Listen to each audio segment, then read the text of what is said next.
అందరికీ స్వాగతం. గత నెల సమితి వారి రజతోత్సవ కార్యక్రమం మీరందరూ వీక్షించి ఆనందించారనుకుంటాను. ఇక జూన్ నెల అంటే అందరికీ గుర్తుకు వచ్చేది అంతర్జాతీయ యోగా దినోత్సవం గురించి.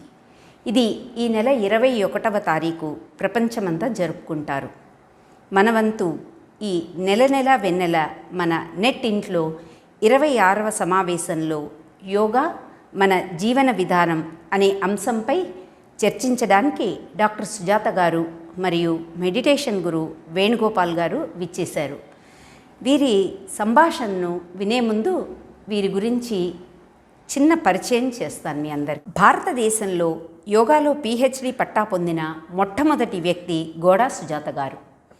యోగ సిద్ధి అనే సంప్రదాయ యోగ చికిత్సా కేంద్రానికి సహ వ్యవస్థాపకురాలు. తన తమ్ముడైన గోడా వేణుగోపాల్తో కలిసి ఈమె ఈ సంస్థను నెలకొల్పారు. ఈమె 2.5 దశాబ్దాలుగా యోగా శిక్షకురాలిగా సేవలను అందిస్తూ తనదైన శైలిని అభివృద్ధి చేస్తున్నారు. కోల్కతాలోని ఇండియన్ ఇన్స్టిట్యూట్ ఆఫ్ న్యాచురోపతి నుంచి న్యాచురల్ థెరపటిక్స్ డిప్లొమాని పొందారు. రకరకాల రుగ్మతలతో బాధపడుతున్న అనేక మందికి ఆరోగ్యాన్ని చేకూర్చారు. ఈమె వెన్ను సమస్యలను పరిష్కరించడంలో ప్రత్యేకతను సాధించారు. వివిధ సంస్థలు, విద్యాలయాల్లో కూడా ఫ్యాకల్టీగా సేవలను అందించారు. ఆకాశవాణి చెన్నై కేంద్రంలో తెలుగు, తమిళ, ఆంగ్ల భాషలలో యోగా ఆరోగ్యం అనే అంశంపై ప్రసంగించారు. ప్రముఖ దినపత్రికలు ఈమెతో ముఖాముఖి చేసి అనేక వ్యాసాల్ని ప్రచురించారు. యోగాభ్యాస ప్రవీణ రత్న, డగ్లస్ థెరపిస్ట్, బోధ బుద్ధ ధర్మ ఇంటర్నేషనల్ యోగా అవార్డు, యోగా వైద్య విశారద అంతర్జాతీయ పురస్కారం, దళిత సాహిత్య అకాడమీ వారు అందించే పురస్కారం, అమ్మా award for excellency in yoga వంటివి డాక్టర్ సుజాత గారు అందుకున్న గౌరవాల్లో కొన్ని. ఇక మెడిటేషన్ గురు వేణుగోపాల్ యోగ సిద్ధి సహ వ్యవస్థాపకులు. ఈయన ధ్యానం, యోగా శిక్షకులు, ఆధ్యాత్మిక సలహాదారులు, రచయిత. ఆయన MSc జువాలజీ, MBAలో మార్కెటింగ్ చదువుకున్న ఈయన అమృత గడియ అనే గొప్ప ధ్యాన పద్ధతిని సృష్టించారు. ఇందుకు గాను ఈయన HCHRP ఇంటర్నేషనల్ నుండి బెస్ట్ ఇన్నోవేటివ్ మైండ్ టెక్నిక్ జాతీయ పురస్కారాన్ని అందుకున్నారు. ఈ సంస్థ ఐక్యరాజ్య సమితి మానవ హక్కుల విభాగం నుండి గుర్తింపు పొందడం విశేషం. సుప్త చేతనను నియంత్రించే సూత్రాలు, న్యూరోసైన్స్పై సుప్త చేతన ప్రభావాన్ని గురించి వేణుగోపాల్ విస్తృత అధ్యయనం చేసిన కారణంగా మనస్సుని నియంత్రిస్తూ శరీరాన్ని ప్రకృతితో సమన్వయపరచడంలో శిక్షణ ఇవ్వడం ఈయన ప్రత్యేకత. పలు సంస్థల్లో, క్లబ్బుల్లో ఈ విషయంపై అనేక కార్యక్రమాలు నిర్వహించారు. యోగసిద్ధి ద్వారా వీరిరువురు అనేక సాంఘిక కార్యక్రమాలని నిర్వహించడమే కాకుండా ఫీడ్ ఏ మిలియన్ అనే పేరుతో అనాథ శరణాలయాల్లోనూ వృద్ధాశ్రమాల్లోనూ అన్నదానం చేస్తున్నారు.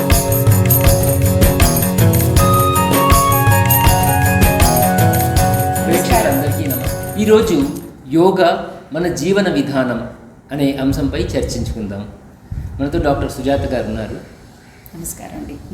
డాక్టర్ సుజాత గారు, మీరు చెప్పండి, ఈ మధ్య మనం ఎక్కువగా ఈ యోగా ఎక్సర్సైజులు చేస్తున్నామని, బ్రీతింగ్ ఎక్సర్సైజ్ చేస్తున్నామని, ఆ తర్వాత మెడిటేషన్ చేస్తున్నామని చాలామంది మాట్లాడుతున్నారు.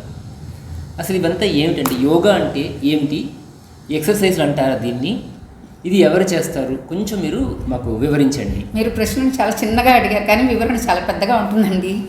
కారణం ఏంటంటే యోగా అనేసి అంటే 2 విధాలుగా ఉండేటువంటి దాన్ని ఒకటిగా కలపడమే యోగా అంటారు. అంటే పతంజలి చెప్పింది ఏంటి అంటే యుజ్యత ఇది యోగ అంటారు. అంటే 2 రకాలుగా కానీ 3 రకాలుగా కానీ ఉండేటువంటి దాన్ని ఒకటిగా కలపడం. అంటే పూర్వకాలంలో మన ఆత్మని పరమాత్మతో లయం చేయడమే యోగా అని చెప్పారు. కానీ ఈ కాలంలో వచ్చేసి శరీరాన్ని మనసుతో కలపడమే యోగా అంటున్నారు. బట్ మీరు చెప్పినవి ఉన్నాయి చూసారా, ఆసనాలు చేస్తున్నాం, ఎక్సర్సైజ్ చేస్తున్నాం, లేకపోతే బ్రీతింగ్ ఎక్సర్సైజ్ చేస్తున్నాం, ఇవంతా ఎక్సర్సైజ్లు అని చెప్పి అనకూడదండి. ఫస్ట్ పతంజలి మహర్షి ఆయన వచ్చేసి ఆయనే ఫాదర్ ఆఫ్ యోగా అని చెప్తాం అన్నమాట. తండ్రి లాంటి మన యోగ శాస్త్రానికే అంతకు ముందరే హిరణ్య గర్భుడు వీళ్ళందరూ ఉన్నారు. వేదకాలం నుంచి మనకి ఋగ్వేదంలో కూడా మనకి యోగాకి సంబంధించినటువంటి కొన్ని మంత్రాలు అవి కనపడుతూ ఉంటాయి. కానీ మనకి పతంజలి ఏం చేశారంటే యోగాన్ని బాగా అర్థం చేసుకుంది కాను అష్టాంగ యోగం అని చెప్పి ఆయన పుస్తకం రాశారు. దాన్నే అంటే లిఖిత రూపంలో దొరికిందనమాట. అంటే మొట్టమొదటిగా గ్రంథ రూపంలో వచ్చింది ఆయన ద్వారానే అనమాట. ఆయన ఏం చేశారంటే దీన్ని 8 విధాలుగా విభజించారు. దాన్ని యమం, నియమం, ఆసనం, ప్రాణాయామం, ప్రత్యాహారం, ధారణం, ధ్యానం, సమాధి అంటారు. సో ఇది 8 రకాలైనటువంటి అంగాలతో కూడుకున్నటువంటిది కాబట్టి దీన్ని అష్టాంగ యోగం అంటారు. అంతేకాదు ఇది అంటే మనం ఈ యోగాసనాన్ని కనుక లేకపోతే ఈయన చెప్పిన విధానాన్ని ఇది చేసేటప్పుడు ఏమవుతుందంటే మనకి చాలా తొందరగా మనం అంటే సమాధి నెలకి వెళ్ళడానికి మనకి చాలా హెల్ప్ఫుల్గా ఉంటుందన్నమాట. అంచేత దీన్ని రాజయోగం అని కూడా అంటారు. అంటే మనకి చాలా రకాలైనటువంటి యోగాలు ఉన్నప్పటికీ కూడాను పతంజలి మహర్షి చెప్పినటువంటి అష్టాంగ యోగాన్ని రాజయోగం అంటారు. ఓకే, దీంట్లో కనుక మనం చూస్తూ ఉంటే మొట్టమొదటిగా యమం అనేటువంటిది ఏంటి అంటే మనం ఇతరులతో ఎలా ప్రవర్తించాలి అనేటువంటి దాని గురించి చెప్తూ ఇది చాలా ఇంపార్టెంట్ స్టెప్ అండి. ఎందుకంటే చాలా మందికి ప్రవర్తన విషయంలో కొంచెం ఇదిగా ఉంటుంది. అందువల్ల ఇది అంటే ఆ కాలంలోనే ఆయన ఇంత బాగా చెప్పారు అంటే మనం తప్పకుండా దీన్ని ఫాలో చేయాలి. కారణం ఏంటంటే దీంట్లో యమం అనేటువంటిది ఏం చెప్పారంటే ఆయన మిగతా వాళ్ళతో మనం ఎలాగా ప్రవర్తించాలి అనేటువంటిదే కాకుండా మనతో మనం ఎలా ప్రవర్తించాలి అనేటువంటిది కూడా దీంట్లో ఆయన చెప్తారన్నమాట. అహింస, సత్యం, అస్తేయం ఇవంతా కూడా చెప్పుకునేసి వస్తారు. కానీ ఈరోజు కార్యక్రమంలో మనం ఎక్కువగాను యోగాసనాలు, ప్రాణాయామం, మెడిటేషన్ గురించి ఎక్కువగా చూడాలి కదా. అంచేత దీనికి వెళ్ళామంటే కనుక అది నియమం అంటాం. 2వ పాదం అన్నమాట, అది నియమం అంటాం. నియమం అంటే ఏంటి అంటే మన శరీరాన్ని కాకుండా మన మనసుని కూడా శుభ్రంగా ఉంచుకోవడం అన్నమాట. ఇప్పుడు మనం శరీరాన్ని శుభ్రంగా ఉంచుకోవాలంటే ఏం చేస్తాం? స్నానాలు చేస్తాం, పౌడర్లు రాసుకుంటాం, సెంట్లు పూసుకుంటూ ఉంటాము. ఇవంతా కాదు, కానీ మనసును కూడా. ఈ మనసు అనేటువంటిది ఏమిటి అంటే కలెక్టివ్ కాన్షియస్నెస్ అంటాం మనం. శరీరంలో ఉండేటువంటి చాలామంది అనుకునేది ఏంటంటే హృదయంలో చూపెట్టి ఇదే నా మనసు అనుకుంటారు, లేకపోతే ఇక్కడే నా మనసు ఉంది అంటారు కదా. కానీ ఇది శరీరంలో ఉండేటువంటి అన్ని సెల్స్కి తెలిసినటువంటి ఒక జ్ఞానం అన్నమాట. కలెక్టివ్ కాన్షియస్నెస్ అంటూ ఉంటాం. దాన్ని మనం మనసు అని చెప్పాలన్నమాట. Collective consciousness of each and every cell in the body. Correct అండి. దాన్ని మనం శుభ్రంగా ఉంచుకోవాలి అంటే ఏం చేయాలి చూసుకోండి. తలకు స్నానాలు చేస్తే సరిపోదు, శరీరాన్ని కడిగితే సరిపోదు, మనసుని కడగాలి ఎప్పటికప్పుడు. దానికి పతంజలి 3 రకాలైనటువంటి విషయాలు చెప్తున్నారు. మొట్టమొదటి ఏమిటి అంటే చక్కగా మంచి పుస్తకాలు చదవాలి. అంటే పుస్తక జ్ఞానం ఉన్నప్పుడు ఏమవుతుందంటే మనకి జ్ఞానం పెరుగుతుంది, నాలెడ్జ్ వస్తుంది. అందుచేత ఖచ్చితంగా మనం పుస్తకాలను చదవాలి. ఈ కాలంలో ఏమైందంటే పుస్తకాలు చదవడానికి ఎవరికి కూడా సమయం, సందర్భం దొరకడం లేదు. ఎందుకంటే అంతసేపు చేతిలో మనం మొబైల్ పెట్టుకుంటున్నాం, లేకపోతే ల్యాప్టాప్లు పెట్టుకుని తిరుగుతున్నాము. ఏమీ లేదంటే అట్లీస్ట్ మనం టీవీ ముందరైనా కూర్చునేస్తాం కదా. అలా కాకుండాను ఖచ్చితంగా గ్రంథాలు చదవడం అలవాటు చేసుకోవాలి. గ్రంథాలు అంటే ఏదో పురాణాలు అవి ఇవి అని చెప్పడం లేదు. ఏదైనప్పటికీ కూడా మనకి వచ్చేసి మన జ్ఞానాన్ని పెంపొందించుకునే విధంగా మనం చదవాలన్నమాట. రెండో విషయం ఏంటి అంటే మంచి స్నేహితులు కలిగి ఉండడం. స్నేహితులు అంటే మనకి చెప్పినట్టుగాను ఎలక్ట్రానిక్ స్నేహితులు చాలామంది ఉన్నారు. వాట్సాప్లో అనుకోండి, లేకపోతే ఫేస్బుక్లో అనుకోండి, ట్విట్టర్లో అనుకోండి.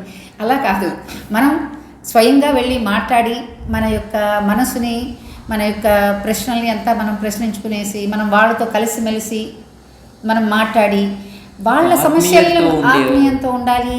సత్సంగాలు జరుపుకుంటూ ఉండాలి అప్పుడప్పుడు. ఆ కాలంలో చేసేవాళ్ళు కదా. అలా ఉన్నప్పుడు మట్టుకే మన మనసు సంతోషంగా ఉంటుంది. ఇది 2వ విధానం. ఇంకా 3వది ఏమిటి అంటే ఇతరులకు సహాయపడ్డమే. పరోపకారార్థం ఇదం శరీరం అని చెప్పారు మనకి. ఈ శరీరం ఎందుకు ఇచ్చారు దేవుడు మనకి అంటే ఇతరులకి సహాయపడడానికి మట్టుకే అని చెప్పేసని. కానీ ఇప్పుడు ఏమైందంటే చాలా మనకు వచ్చేసి మన గురించి ఆలోచించుకోవడం, నాకు అనేటువంటి అహంకారం పెరిగిపోవడం వల్ల ఏమవుతుందంటే ఇతరులకి సహాయపడాలి అంటే నేను ఎందుకు సహాయపడాలి మొట్టమొదటి ప్రశ్న. రెండవది ఏమిటి అంటే నేను సహాయం చేస్తే నాకేం ప్రయోజనం ఉంది. అలాంటిది కాకుండా ఆయన ఏం చెప్తారంటే అన్కండిషనల్గా అంటే మనం ఇతరుల నుంచి ఎదురు చూడకుండా, నేను నీకు ఇది హెల్ప్ చేస్తానంటే నాకేం చేస్తావు అని చెప్పి ఎదురు చూడకుండా సహాయపడ్డమే. ఆ విధంగా చేసినప్పుడు మట్టుకే మన మనసు చాలా సంతోషంగా ఉంటూ ఉంటుంది. ఈ 2 పాదాలు పోయినంటే మనం 3వ దానికి వచ్చామంటే ఆసనం. ఆసనం. చాలామంది ఆసనాలను ఏమంటారు అంటే యోగా ఎక్సర్సైజ్ అంటున్నారు. అవును, ఇది చాలా మంది ఎక్సర్సైజ్ అంటారు. తప్పకుండా అది ఆ మాటని మనం ఉపయోగించకూడదు. ఎక్సర్సైజ్ అనే మాట ఉపయోగించకూడదు. అసలు ఆసనాల్ని భంగిమలు అంటారు. భంగిమలు అని చెప్పేసి అనాలన్నమాట. శరీరాన్ని ఒక స్థిరమైన నిలయలో కొద్దిసేపు ఉంచడం. ఒకానొక భంగిమలో కొద్దిసేపు మనం ఇన్ని శ్వాసలు తీసుకుని వదిలిపెట్టడాన్ని భంగిమ అంటాము. దాంట్లో ఉండడాన్ని ఆసనం అంటారు. పతంజలి మహర్షి ఏం చెప్పారంటే స్థిరం సుఖం ఆసనం అని చెప్పారు. మనం ఎలాగంటే ఆసనం అనగానే ఏదో కష్టపడిపోయి తలకిందులైపోయి చేసేటువంటిది ఆసనాలు కాదు. అయితే చాలా సులభంగా ఇప్పుడు మీరు కూర్చున్నారు కదా, ఇది కూడా ఒక ఆసనమే. ఎలాగా స్థిరంగా ఉండాలి, కదలకుండా ఉండాలి, అలాగే అది సుఖంగా కూడా ఉండాలి కదా. అందుచేత ఖచ్చితంగా మనం అది ఫాలో చేయాలన్నమాట. ఇలాగా స్థిరంగా చేయాలి, సుఖంగా చేయాలి. కష్టపడిపోయి మనం తల్లకిందులైపోయి అలాంటివంతా ఆసనాలు దాన్ని చాలా మంది చూశాను ఈ మధ్య చాలా వీడియోల్లో వాటిలో చాలా కష్టపడిపోయి కాళ్ళు మడిచి తలపైన పెట్టేసుకునేసి చేతులతో నడిచేసి యోగా అనేదాన్ని ఒక సర్కస్ లాగా చేసేస్తున్నారు. యాక్చువల్గా అంత కష్టపడి ఏం చేయక్కర్లేదు. చాలా సింపుల్ అయిన ఆసనాస్ ఉన్నాయి. ఆ ఆసనాస్ మనం రెగ్యులర్గా చేస్తేనే మనం చాలా హెల్తీగా ఉండొచ్చు. అంతేకాదు ఈరోజు మనం చేసి చూపిస్తాం కదా. చాలామంది ఇప్పుడు ఈ ప్రేక్షకుల్లో చాలామంది వయసు అయిన వాళ్ళు ఉండొచ్చు, కింద కూర్చోలేని వాళ్ళు ఉండొచ్చు కదా. అందుచేత మనం చాలా సులభంగా కూర్చున్న చోట్లోనే మనం కుర్చీలో లేకపోతే సోఫాలో కూర్చుంటే, బెంచ్ మీద కూర్చుంటే, ఎక్కడ కూర్చుంటే అక్కడే మనం చాలా సులభంగా చేయగలిగేటువంటి ఆసనాలు మనం ఈరోజు చూపిద్దాం. ఎందుకంటే వాళ్ళకి చాలా మంది ఎదురు చూస్తూ ఉంటారు కదా, మరి యోగా ప్రోగ్రామ్ అంటేనే మనం ఇది చేపించాలి ఖచ్చితంగా, అది మనం చేపిద్దాం. బట్ యోగాసనాలు అనేటువంటిది చాలా సులభంగా చేయొచ్చు. ఓకే, కానీ ఇప్పుడు ఎవరు చేయాలి అనేటువంటి ప్రశ్న ఉంటూ ఉంటుంది. అవును, ఇది చాలా మందికి ఈ సందేహం ఉంది. ఇప్పుడు ఎవరికైనా అనారోగ్యంగా ఉండేవాళ్ళు మాత్రమే చెయ్యాలా, లేదు నాకు అనారోగ్యం లేదు కదా నేను ఎందుకు చెయ్యాలి, చిన్నపిల్లలు చేయొచ్చా చేయకూడదా, లేదు నాకు ఇంత వయసు అయిపోయింది ఇప్పుడు నేను చేయాలా, నా వల్ల చేయడానికి అవ్వదు, ఇలాగా అనారోగ్యాన్ని ఒక ఇదిగా పెట్టుకునేసి దాన్ని బట్టి అది వస్తేనే మనం చెయ్యాలి లేకపోతే మనం ఎందుకు చెయ్యాలి అనే ప్రశ్నలు చాలా మందికి ఉన్నాయి. ఇప్పుడు దాని గురించి మీరు కొంచెం వివరించి అది ఎలాగని మీరు చెప్తే బాగుంటుంది. ఇప్పుడు ఆసనాలు అనేటువంటిది ఎవరైనా చేయొచ్చు. దీనికి వచ్చేసి ఆరోగ్యంగా ఉన్నామా, అనారోగ్యంగా ఉన్నామా, పెద్దవాళ్ళమా, చిన్నవాళ్ళమా, అలాగే ఏ మతస్థులు చేయాలి అనేటువంటి ప్రశ్నలు కూడా ఉంది దీంట్లో. కొంతమంది వచ్చేసి మా మతానికి సంబంధించింది కాదు, మేము ఎందుకు చేయాలి అనుకుంటూ ఉంటారు. అలాంటిది ఏమీ లేదండి. ఇది యూనివర్సల్ సైన్స్ అన్నమాట యోగా అనేటువంటిది.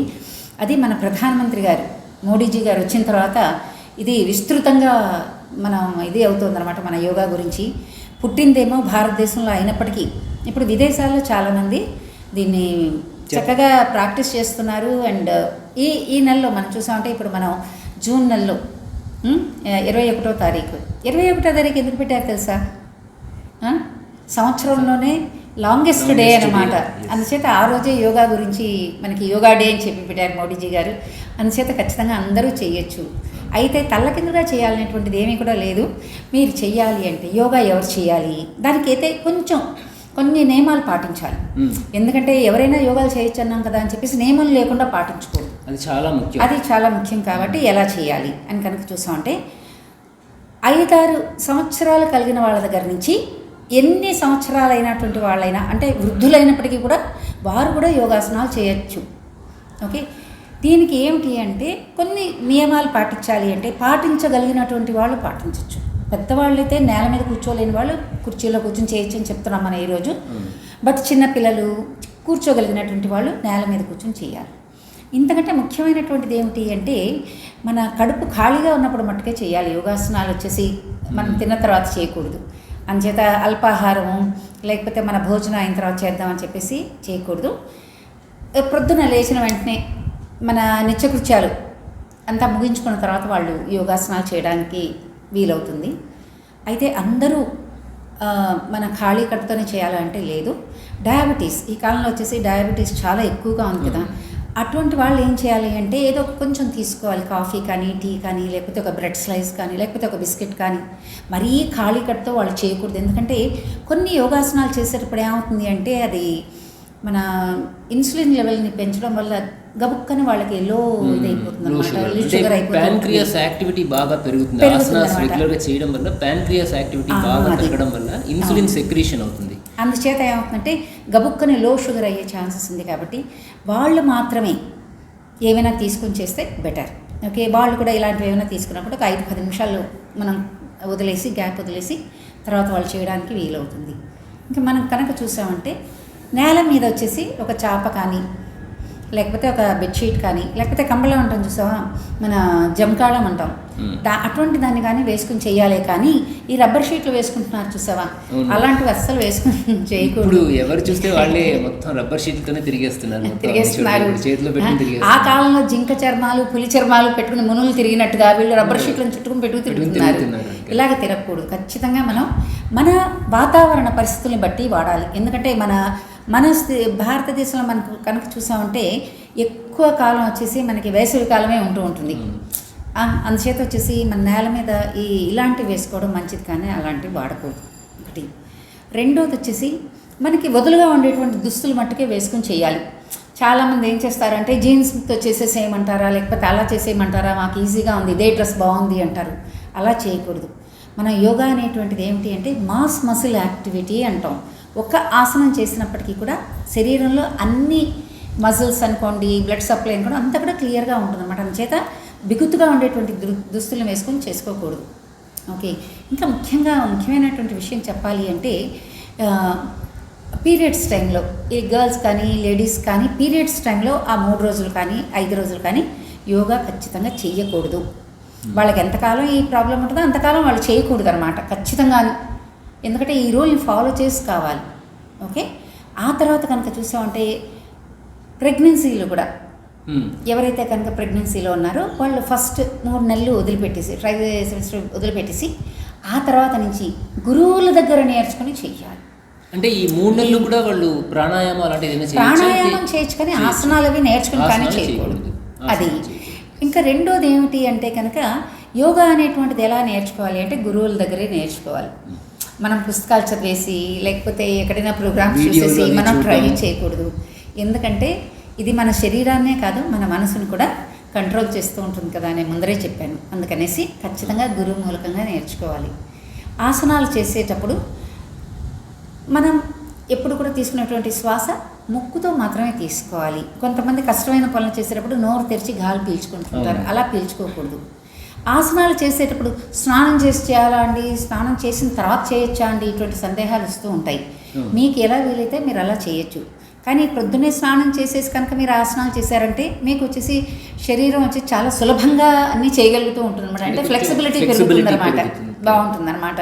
అందుచేత ఇంకా తర్వాత వచ్చేసి మీ పరిస్థితులను బట్టి మీరు చేసుకోవచ్చు, అదేం పెద్దంత ప్రాబ్లం కాదు. యోగా చేసేటప్పుడు కంఫర్టబుల్గా చేయాలి. అంటే ఎవరితో పోటీ పడకుండా మనతో మనమే పోటీ వేసుకుని చేయాలన్నమాట. చాలా ముఖ్యమైనటువంటిది. ఇప్పుడు వాళ్ళు మనం ఎక్కడో చూసాము, వాళ్ళు అలా చేశారు నాకు ఇలా రాలేదని బాధపడిపోకూడదు. రోజు మనం ప్రాక్టీస్ చేయడం ఏమవుతూ ఉంటుందంటే ఇది చక్కగా మనకి ఒళ్ళు వంగి చక్కగా మనం చేయగలుగుతాం. ఇంకా చెప్తే మనం చూసిన వాళ్ళకంటే కూడా ఇంకా బాగా చేయగలుగుతాం. దీన్ని ఎలాగంటే ప్రాక్టీస్ మేక్స్ మ్యాన్ పర్ఫెక్ట్ అన్నట్టుగాను మనం చక్కగా ఇది చెయ్యాలి. ఇప్పుడు ఇంకొక చిన్న సందేహం, చాలా మంది ఆసనాలు చేసేటప్పుడు అంటే ముఖ్యంగా ఇప్పుడు ఎండలవి ఎక్కువగా ఉన్నాయి, సమ్మర్ టైం, అందువల్ల ఏమవుతుందంటే చాలా మందికి దాహం వేస్తూ ఉంటుంది. ఈ ఆసనాలు చేసేటప్పుడు మనం మంచినీళ్ళు తాగచ్చా, లేదు యోగాకు ముందరే తాగాలి, యోగాసనాలు వేసిన తర్వాతే తాగాలి, అలాంటి నియమాలు ఉన్నాయి? చాలా మంచి ప్రశ్న వేసావు వేణు. దీంట్లో ఏమిటి అంటే చాలామంది ఈ కాలంలోనూ హైడ్రోథెరపీ అని చెప్పేసి ప్రొద్దున లేచిన వెంటనే 1/2 లీటర్ కానీ 1 లీటర్ కానీ 2 లీటర్లు కానీ వాళ్ళ శక్తిని బట్టి తాగేస్తున్నారు. అదంతా యూరినేషన్ అయితే కానీ వాళ్ళు యోగా చేయకూడదు. ఇది ఫస్ట్ రూల్. ఎవరికైనా దాహంగా ఉంది అనేటప్పుడు ఒక చుక్క నీళ్లు తాగొచ్చు, పెదవులు కలుపుకుంటూ వేస్తూ కూడా తాగొచ్చు. వేయడానికి ముందర దాహం వేసినప్పుడు కూడా కొంచెంగా తీసుకోవచ్చే తప్ప ఎక్కువగా తాగకూడదు. 1 గ్లాసు 1.5 గ్లాసు తాగేసి యోగాసనాలు చేయకూడదు అనమాట. అలాగే మనం చేసినప్పుడు ఏమవుతుందంటే మనకి కంఫర్టబుల్గా ఉంటుంది. తర్వాత మనం ఆసనాలు వేసిన తర్వాత కూడా తీసుకోవచ్చు. ఇంకొక సందేహం ఏమిటి వస్తుందంటే మనం ఇప్పుడు ఖాళీ కట్టుతో చేస్తున్నాం కదా, యోగాసనాలు చేసిన తర్వాత ఎంతసేపటికి మనం తినచ్చు అనేటువంటిది ప్రశ్న ఇంకొకటి ఉంటుంది. యోగాసనాలు చేసిన తర్వాత శవాసన వేస్తాం మనం. అది ఏమిటి అంటే అచ్చు 7 లాగానే పడుకోవడం ఒక 5 నిమిషాలు అనమాట. రిలాక్స్ చేయాలి కదా మరి, అందుచేత అనమాట. మనం యోగాసనాలు ఈజీగా చేసినప్పటికీ కూడా శరీరంలో చాలా మార్పులు జరుగుతూ ఉంటాయన్నమాట. అందుచేత మనం శవాసన వేసేసి రిలాక్స్ అయిన తర్వాతే మనం లేవాలి. ఇప్పుడు ఈ ఆసనాలన్నీ చేసిన తర్వాత శవాసన వేయాలి అంటున్నారు కదా. అవును. ఎందుకు వేయాలి, దీనివల్ల మనకి ఎటువంటి బెనిఫిట్స్? అంటే శవాసనం అనేటువంటిది ఏమిటి అంటే శవంలాగా కదలికలు లేకుండా పడుకోవడమే అనమాట. అంతేకాదు శవంలా పడుకోవడమే కాదు, శవానికి మనసు ఉండదు కదా. అదేవిధంగా మన మనసుని కూడా ఒక బిందువు మీద ఏకాగ్రతగా నిలబడమే. అంటే మనం నిద్రపోకూడదు, మెలకుగా ఉండకూడదు, ఆలోచనలు రాకూడదు. ఇవి ఎటువంటి లేని స్థితిని మనం వచ్చేసి ఆ మనసును వచ్చేసి శవాసనం అనేసి అంటాం అనమాట. అటువంటి స్థితికి చేరినప్పుడు ఏమవుతుందంటే మన స్ట్రెస్ లెవెల్స్ తగ్గుతాయి. మన మానసిక ఒత్తిడి ఈ కాలంలో చాలా ఎక్కువైపోయింది. చాలామంది బాధపడుతుంది దీనివల్లే హార్ట్ అటాక్లు అన్నీ వస్తున్నాయి కదా. అదంతా తగ్గాలి అంటే శవాసనం కంపల్సరీ. అన్ని రోగాలకి మూలహేతు స్ట్రెస్ అన్నమాట. స్ట్రెస్ వల్ల అన్ని రోగాలు వస్తున్నాయి. అందుచేత అంతేకాదు ఈ శవాసనం వేయడం వల్ల ఏమవుతుంది అంటే ముఖ్యంగా శరీరంలో ఉండేటువంటి పనిచేసేటువంటి అన్ని అవయవాలు కూడాను బాగా పనిచేయడానికి వీలవుతుంది. హార్ట్ వచ్చేసి బాగా పనిచేస్తుంది, పంపింగ్ కెపాసిటీ పెరుగుతుంది. అలాగే బ్రెయిన్ ఏం చేస్తుందంటే చాలామందికి తెలియదు, మన మెదడు ఏం పనులు చేస్తాయని చెప్పి చాలామందికి తెలియదు. చాలామంది అంటారనమాట, అంటే మెదడు లేకుండా పనిచేస్తున్నాం కొన్నిసార్లు అనేసి. కానీ అలా కాదు, మన మెదడు వచ్చేసి చాలా పనులు చేస్తూ ఉంటుంది. అది ఏం చేస్తుంది అంటే కనుక మన బాడీని అంతా స్కాన్ చేసుకుని మనం పడుకున్నప్పుడు, రాత్రి పడుకున్నప్పుడు కానీ శవాసనలో పడుకున్నప్పుడు కానీ మన శరీరంలో ఉండేటువంటి ఏమైనటువంటి రోగాలు కానీ దెబ్బలు తగిలినా కానీ అవంతటిని కూడా స్కాన్ చేసుకునేసి దానికి తగిన విధంగా వైట్ బ్లడ్ సెల్స్ని పంపించేసి దాన్ని తగ్గించడానికి ప్రయత్నాలు చేస్తూ ఉంటుందన్నమాట. సో అందుచేత శవాసనం అనేటువంటిది చాలా ముఖ్యం. హీలింగ్ చేస్తున్నప్పుడు సెల్ఫ్ హీలింగ్ అంటాం చూసారా, అది వీలవుతుంది.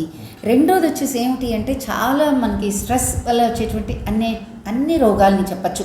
మైగ్రేన్ హెడేక్స్ అనుకో, హార్ట్ అటాక్స్ అనుకో, ఇలాంటివన్నీ కూడా తగ్గడానికి వచ్చేసి ఈ శవాసనం చాలా హెల్ప్ఫుల్గా ఉంటుంది. చాలా మందికి చూసామంటే స్ట్రెస్ వల్ల జలుబు వస్తుంది, కోల్డ్. స్ట్రెస్ వల్ల జలుబు చాలా మంది వినుంటారు. కరెక్ట్.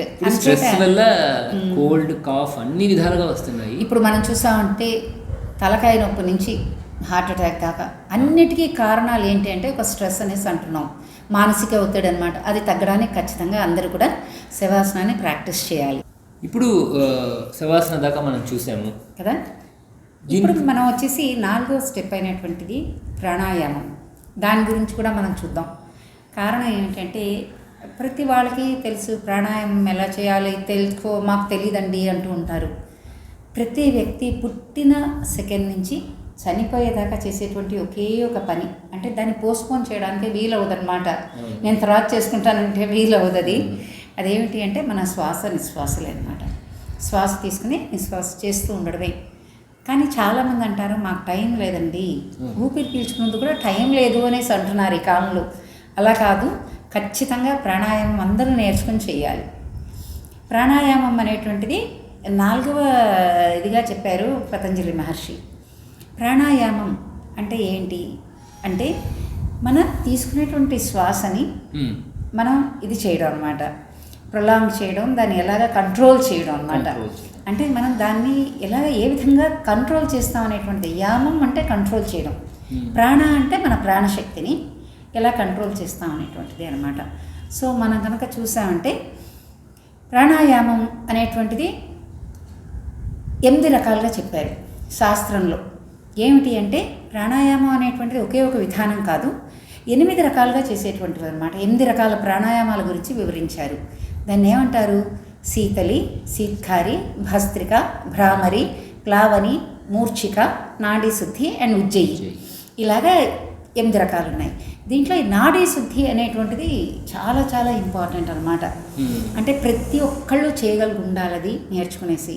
ఈరోజు మనం ఏం చేద్దామంటే ఈ ప్రాణాయామం గురించి మాట్లాడేసిన తర్వాత వాళ్ళకి నేర్పించేటువంటి మనం అనుకున్నటువంటి చిన్న ఆసనాలు కొన్ని, అలాగే ఈ ప్రాణాయామం ఏ విధంగా చేయాలి అంటే ప్రతి ఒక్కరికి కావాల్సినటువంటి ముఖ్యమైనటువంటి విషయం కదా ఇది. అంచేత దాని గురించి మనం నేర్పిద్దాం తప్పకుండా. ఈ ప్రాణాయామం ఎందుకు చేయాలి? మనమే శ్వాస తీసి వదులుకుంటున్నాం కదా, మరి దాన్ని ఎందుకు మనం అలా ఇది చేయాలి, దీర్ఘంగా తీసుకోవాలి, దాని గురించిన పద్ధతులు ఎందుకు ఫాలో చేయాలి అని చాలామందికి సందేహం వస్తుంది. పుట్టినప్పుడు వచ్చేసి మనకి ఇచ్చినటువంటి దేవుడు ఇచ్చినటువంటి వరం ఏంటంటే శ్వాస ఎలా తీసుకుని వదలాలి అనేటువంటిది. మనం కొంచెం పెద్దవాళ్ళు అయిన వెంటనే మన అహంకారం అవి పెరిగిపోయి ఏం చేస్తామంటే శ్వాసని మార్చేస్తూ ఉంటాం. నాకు అన్నీ తెలుసు అని ఒక అవును, ఫీలింగ్ వచ్చేస్తుంది. రెండోది ఏంటి అంటే కనుక ఎప్పుడు మనకి మానసిక ఒత్తిడి కలిగిన మనసులో ఎటువంటి ఎమోషన్స్ మారినప్పటికీ కూడా ఏమంటే మన శ్వాస మారిపోతూ ఉంటుంది. చాలామందికి తెలియదు ఈ విషయం, గమనించారు. ఇప్పుడు మనం మామూలుగా మాట్లాడేటప్పుడు సంతోషంగా ఉన్నప్పుడు మనం శ్వాస తీసి వదులుతున్నది కూడా మనకు తెలియదు. అదే కోపమో దుఃఖం వచ్చినప్పుడు చూసామంటే చాలా వేడిగా ఊపిరి తీసి వదులుతూ ఉంటాం కదా, అదనమాట. అంటే మన శ్వాస అనేది మనకు మంచి ఇండికేటర్, మైండ్ ఎలా ఉంది అనే దానికి ఒక ఇండికేటర్గా శ్వాసను తీసుకోవాలి. అందుకనే పతంజలి మహర్షి చెప్తారు, చలే వాతే చలం చిత్తం నిశ్చలే నిశ్చలం భవేత్ అనేసని. అంటే మనం కనుక శ్వాసని కనుక కంట్రోల్ చేసినప్పుడు మన మనసును కూడా కంట్రోల్ చేయగలుగుతాం అన్నమాట. లేకపోతే గాలి వచ్చే చోట్ల నువ్వు క్యాండిల్ని పెట్టావనుకో అది ఆరిపోతూ ఉంటుంది. క్యాండిల్ వెలగాలి అంటే దానికి ఏం చేయాలి, ఒక షేడ్ లాంటిది ఏమైనా పెట్టాలి కదా. అదేవిధంగా అనమాట మనం ప్రాణాయామం ద్వారా ప్రాణాయామం చేసేటప్పుడు ఏమవుతుందంటే మనసుని కంట్రోల్ చేసి అదుపులోకి తీసుకోగలుగుతాం అనమాట మనం. అందుచేత ఖచ్చితంగా నేర్చుకోవాల్సినటువంటి విషయం ఇది. మరి ప్రాణాయామం ఎవరు చేయాలి ఏమిటి అని కనుక అన్నామంటే 10 సంవత్సరాలు దాటిన పిల్లల దగ్గర నుంచి మొదలు పెట్టచ్చు. ఎందుకంటే మరీ చిన్న పిల్లలకంతా ప్రాణాయామాలు నేర్పించవలసినటువంటి అవసరం లేదు. ఎందుకంటే వాళ్ళు కరెక్ట్గానే చేస్తూ ఉంటారు వాళ్ళు సహజంగా. బట్ ఆ తర్వాత వాళ్ళు అంటే 10 ఏళ్ళు దాటిన వాళ్ళు మనం చెప్పేది అర్థం చేసుకునేటువంటి వాళ్ళు చేయడం మొదలు పెట్టాలి. ఈ ప్రాణాయామం అనేటువంటిది ఏంటి, అసలు మనం ఏ విధంగా శ్వాస తీసుకుని వదలాలి అనేటువంటిది మొదట నేర్పించిన తర్వాతే ప్రాణాయామం నేర్పిస్తాం. అంటే శ్వాస తీసుకోవడంలోనే చాలా మార్పులు వచ్చాయన్నమాట. ఈ ప్రాణాయామాలు చేయడం వల్ల ఏం ప్రయోజనాలను కనుక మనం చూసామంటే ఆక్సిజన్ పర్సంటేజ్ బాగా పెరుగుతుంది శరీరంలో. నువ్వు కనుక చూసావంటే ఈ ఒత్తిడి వల్ల మన అట్మాస్ఫియర్లోని మన వాతావరణంలోనే చాలా మటుకు మన ఎన్వైరన్మెంట్లోనే చూసామంటే ఇప్పుడు ఆక్సిజన్ పర్సంటేజ్ చాలా తక్కువైపోయింది. అందులో మనమేం చేస్తున్నాం, ఎప్పుడు చూసినా ఏసీ రూమ్లో కూర్చోవడం కానీ, అంటే మన ఆఫీస్లో అనుకో ఇంట్లో అనుకో ఎక్కువసేపు తలుపులన్నీ వేసేసి ఏసీ రూమ్లో కూర్చోవడం వల్ల ఆక్సిజన్ పర్సంటేజ్ ఇంకా తక్కువైపోతూ ఉంటుంది అన్నమాట. అంతేకాదు ఇప్పుడు పాండమిక్ వచ్చినప్పుడు చాలామందికి ఈ కరోనా వల్ల ఏమైందంటే లంగ్ ప్రాబ్లం చాలామందికి ఏర్పడిపోయింది. అదే కాకుండా కొంతమందికి వాళ్ళ వంశపారంపర్యంగానే ఆస్తమా అనుకో వీజింగ్ అనుకో ఇలాంటివంతా వస్తూ ఉంటాయి కదా. ఇవంతటిని కూడా మనం ఇది చేయాలి అంటే ప్రాణాయామం ఖచ్చితంగా నేర్చుకుని కావాలి అందరూ కూడా. అందులో ఈరోజు మనం ఒక ఆసనం నేర్పిస్తాం చూడు, చాలా తొందరగా తగ్గిపోయింది ఆస్తమా వీజింగ్ ఇవంతా కూడా. అందుచేత ప్రేక్షకులు చూస్తున్న వాళ్ళు కూడా ప్రాక్టీస్ చేయండి, ఊరికే చూడడం కాదు మేము ఎలా చేస్తున్నా అని మీరు ప్రాక్టీస్ చేసేసి దాన్ని అనుభవించాలి. అది మాకు మీ దగ్గర నుంచి ఫీడ్బ్యాక్ కావాలి, మేము చేసామండి మాకు తగ్గింది అనేటువంటి ఒక ఫీడ్బ్యాక్ కావాలి. లేదు మీకు అర్థం కాకపోతే కూడా మీకు మా నెంబర్లు ఇస్తాం, మీరు మాకు పంపిద్దురు కానీ. ఓకే, సో అంతేకాదు హార్ట్ బాగా పనిచేస్తుందన్నమాట. ప్రాణాయామం చేయడం వల్ల ఏమవుతుందంటే ఈ కొలెస్ట్రాల్ బ్లాక్స్ లేకుండా సర్క్యులేటరీ సిస్టమ్ అంటాం కదా దానంతా కూడా క్లియర్ చేస్తూ ఉంటుంది. హార్ట్లో బ్లాక్స్ ఉండవు. తర్వాత వచ్చేసి జలుబు దగ్గు ఇవంతా రాకుండా కంట్రోల్ చేస్తుంది. లంగ్ కెపాసిటీని మన ఊపిరితిత్తుల యొక్క పనిచేసే తీరుని చక్కగా పెంపొందిస్తుంది అన్నమాట అది. అందుచేత లంగ్ ప్రాబ్లమ్స్ ఏమీ లేకుండా ఉంటాయి. అది కాకుండాను మనం ఎప్పుడైతే సక్రమంగా ఆక్సిజన్ తీసుకుంటున్నామో హార్ట్ లంగ్సే కాకుండా ప్రతి ఒక్క సెల్కి ఆక్సిజన్ వెళ్ళడం వల్ల ఏమవుతుందంటే మనలో నూతన ఉత్సాహంగా ఉండగలుగుతాం. ఎప్పుడు కూడా ఎప్పుడు చూసినా టయర్డ్గా నిద్రపోవాలి ఇలాంటివంతా లేకుండా ఉంటాయి. అలాగే సెల్స్ చనిపోకుండా ఉంటుంటాయి అన్నమాట. ఆక్సిజన్ అనేటువంటిది అంత ఇంపార్టెంట్. ఎందుకంటే ఆక్సిజన్ ఉండేటువంటి బ్లడ్డే మనకి అన్ని శరీర అవయవాలకి సెల్స్కి వెళ్తూ ఉండాలి కదా. అందుచేత అంతేకాదు మనం తీసుకునే ఆక్సిజన్లో మనం ఒక శ్వాసలో 100% కనుక ఆక్సిజన్ తీసుకున్నామంటే దాంట్లో 20% మన బ్రెయిన్ మట్టుకే యూజ్ చేసుకుంటుంది అనమాట. మరి అంత పనులు చేస్తుంది కదా మన బ్రెయిన్, అందుచేత దానికే అంత అవసరం పడుతూ ఉంటుంది. అందుచేత మనం తీసుకోవాలి. ఈ ప్రాణాయామం ఎప్పుడు ఎలాగ చేయాలి అనేటువంటిది కూడా మనం చేసేటప్పుడు చెప్పిస్తాము. రెండోది ఎక్కడ చేయాలి, ప్రాణాయామం ఎప్పుడు కూడా తలుపులు మోసున్న రూమ్లో చేయకండి. అలాగే పార్కులు అలాంటి దాంట్లో చేయొచ్చు. పొల్యూషన్ ఉండేటువంటి చోట్ల చేయకూడదు. అలాగే మనం ఎప్పుడైనా ఈ కాలంలో హాస్పిటల్కి వెళ్ళామంటే ఎవరైనా చూడడానికి అనుకోండి, మనం వెళ్ళడం కాదు, చూడడానికి వెళ్ళినప్పుడు అక్కడ చాలా బాగుంది 5 స్టార్ లాగా ఉంది కదా అని చెప్పి అక్కడ కూర్చొని మొదలు పెట్టకూడదు ప్రాణాయామాలంతాను. అలాగే నడుస్తూ చేయకూడదు. చాలామంది మనం కనుక చూసామంటే వాకర్స్ చాలామంది నడుస్తూ ప్రాణాయామం చేస్తున్నారు. అలా చేయకూడదు. ఎప్పుడు కూడా స్థిరంగా కూర్చుని చక్కగా ఊపిరి తీసి వదలాలి. అంతేకాకుండాను ఎక్కడైనా మరీ పొల్యూటెడ్గా వెరీ కెమికల్ ఫ్యాక్టరీస్కి వెళ్ళినప్పుడు కానీ, లేకపోతే మన ఇంట్లోనే మనం కనుక చూస్తామంటే ఎప్పుడైనాను ఈ ఫినాయిల్ కానీ ఏమైనా స్ట్రాంగ్ స్మెల్తో బాత్రూమ్లు అవి కడిగినప్పుడు ఆ స్మెల్ ఉన్నప్పుడు కూడా ప్రాణాయామం చేయకూడదు అనమాట. ఎందుకంటే అది లంగ్స్ దెబ్బతీస్తుంది అనమాట. ఇటువంటి చిన్న చిన్న విషయాలు మనం చేసేటప్పుడు మాట్లాడుతూ చెప్పుకుందాము. మనం ఇప్పుడు ఏం చేద్దామంటే కొన్ని ఆసనాలు మొదలు పెడదాం. దానికంటే ముందర మనం ఏం చేద్దాం అంటే ఓంకారం ఎలా చెప్పాలి, ఓం ఎందుచేత చెప్పాలి, తర్వాత చిన్న ఆసనాలు అంటే కుర్చీలో కూర్చునే మీరు అందరు కూడా చేసే విధంగా ఉండేటువంటి ఆసనాలను నేను నేర్పించబోతున్నాను ఈరోజు. అలాగే ఎటువంటి ఊపిరి ఎలా తీసుకువదలాలి, ప్రాణాయామం ఎలా చేయాలి కూడా మనం చూద్దాం. అంటే ఈరోజు మనం చేసే ఈ ఓం చాంటింగ్ అనుకోండి, లేక ఆసనాలు ఎటువంటి వయసు వాళ్ళైనా చేయొచ్చు అనమాట. పెద్దవాళ్ళు చిన్నవాళ్ళు వీళ్ళే చేయాలని ఏం లేదు, ఎవరైనా చేయొచ్చు. ఇది తప్పకుండా మీరు చూసే వాళ్ళు అందరూ చేయండి. ఇది మిగతా వాళ్ళు కూడా షేర్ చేశారంటే, అందరూ ప్రాక్టీస్ చేశారంటే మనందరం కూడా చాలా సంతోషంగా హెల్తీగా ఉంటాం. ఆరోగ్యమే కదా మహాభాగ్యం. సో అందులో తప్పకుండా మీరు అందరూ చేయాలి, అందరితో షేర్ చేయండి. అది కరెక్ట్. ఓకే, ఇప్పుడు మనం స్టార్ట్ చేద్దాం. ఎప్పుడు కూడా యోగా చేసే నేను ముందరే చెప్పాను కదా, యోగా అంటే ఏమిటి, శరీరాన్నే కదా మనసుని కూడా మనం కంట్రోల్ చేసుకోవడం అనమాట. దానికి ఏం కావాలి, మన శరీరాన్ని ఏం చేస్తాం, ఒక భంగిమలో కూర్చోవడం వల్ల కంట్రోల్ చేస్తాం. కానీ మన మనసు ఏం చేస్తూ ఉంటుంది, పరుగులు తీస్తూ ఉంటుంది. దానికి అసలు కంట్రోలే లేదు కదా. అలాంటి మనసును కంట్రోల్ చేయాలంటే ఓం చెప్పాలి. ఓం అనగానే ఇదేదో హిందూయిజానికి సంబంధించింది అనుకోకండి, ఇది యూనివర్సల్ సౌండ్ అనమాట. దీన్ని ప్రైమోడియల్ సౌండ్ అనేసి అంటారు. మన బిగ్ బ్యాంగ్ జరిగింది కదా, ప్రపంచం ఏర్పడే ముందర ఆ విశ్వంలో పేలినటువంటి ఒక శబ్దమే ఓం అంటారు అనమాట. ఈ కాలంలో మీరు కనుక చూసారంటే నాసా వాళ్ళు కూడా కనిపెట్టారు, మన సూర్యుడి దగ్గర నుంచి వచ్చేటువంటి సౌండ్ కూడా ఓం అనేటువంటిది అనేసి. దీన్ని ఆది ప్రణవనాదం. కరెక్ట్. అందుచేత మనం స్టార్ట్ చేస్తున్నాం. ఇప్పుడు మీరు కూర్చున్నారు కదా, కుర్చీలో ఇలా కూర్చున్న తర్వాత బ్యాక్ స్ట్రైట్గా పెట్టుకోవాలి. ఎప్పుడు కూడాను మనం ఇలా కూర్చున్నప్పుడు, కుర్చీలో కూర్చున్నా, నేల మీద కూర్చున్నా, ఎలా కూర్చున్నప్పటికీ కూడా ఎలాగా అంటే వెన్నెముక, తల, మెడ అంతా కూడా ఒక దీంట్లో ఉండాలి. అంటే సమం కాయం శిరోగ్రీవం అనేసి. అలా కూర్చున్న తర్వాత ఏం చేయాలి అంటే చేతులు రెండింటిని జ్ఞానముద్రలో పెట్టుకోవాలి. దీన్ని ఏమంటారు, జ్ఞానముద్ర అంటారు. ఈ 2 వేళ్ళని అంటే చూపుడు వేలు, ఈ బట్న వేలుని కలిపి జస్ట్ ఇలా టచ్ చేస్తే చాలండి. మీరు దీన్ని ఇలాగ మడియవడం కానీ అవేమి కూడా చేయక్కర్లేదు, లేకపోతే గట్టిగా నొక్కక్కర్లేదు. మీరు ఈ ముద్రను చేస్తే చాలు. చాలామందికి సందేహం వస్తుంది, మనం ఎందుకంటే ముద్ర చేయాలి, ఊరికే పెట్టుకుని మనం ఓం చెప్పచ్చు కదా అని చెప్పేసి అని. కానీ ఈ చేతి వేళ్ళు అనేటువంటిది చాలా పవర్ఫుల్ అనమాట. చాలామందికి తెలియదు. ఒక్కొక్క చేతి వేలు నుంచి 3000 మెకనో రిసెప్టార్స్ బ్రెయిన్కి వెళ్తూ ఉంటుంది అనమాట. అంటే బ్రెయిన్ ఆ రెక్కలో కంట్రోల్ చేస్తూ ఉంటుంది అనమాట. బ్రెయిన్ నుంచి వచ్చేటువంటి సూచనల్ని అంత సూక్ష్మంగా గమనించి మన చేత చేయిస్తూ ఉంటుంది. మనం ఏ పనులు చేసినా చేత్తోనే కదా చేస్తున్నాము. అందులో ఏంటంటే ఇది స్విచ్ లాంటివి అనమాట బ్రెయిన్కి.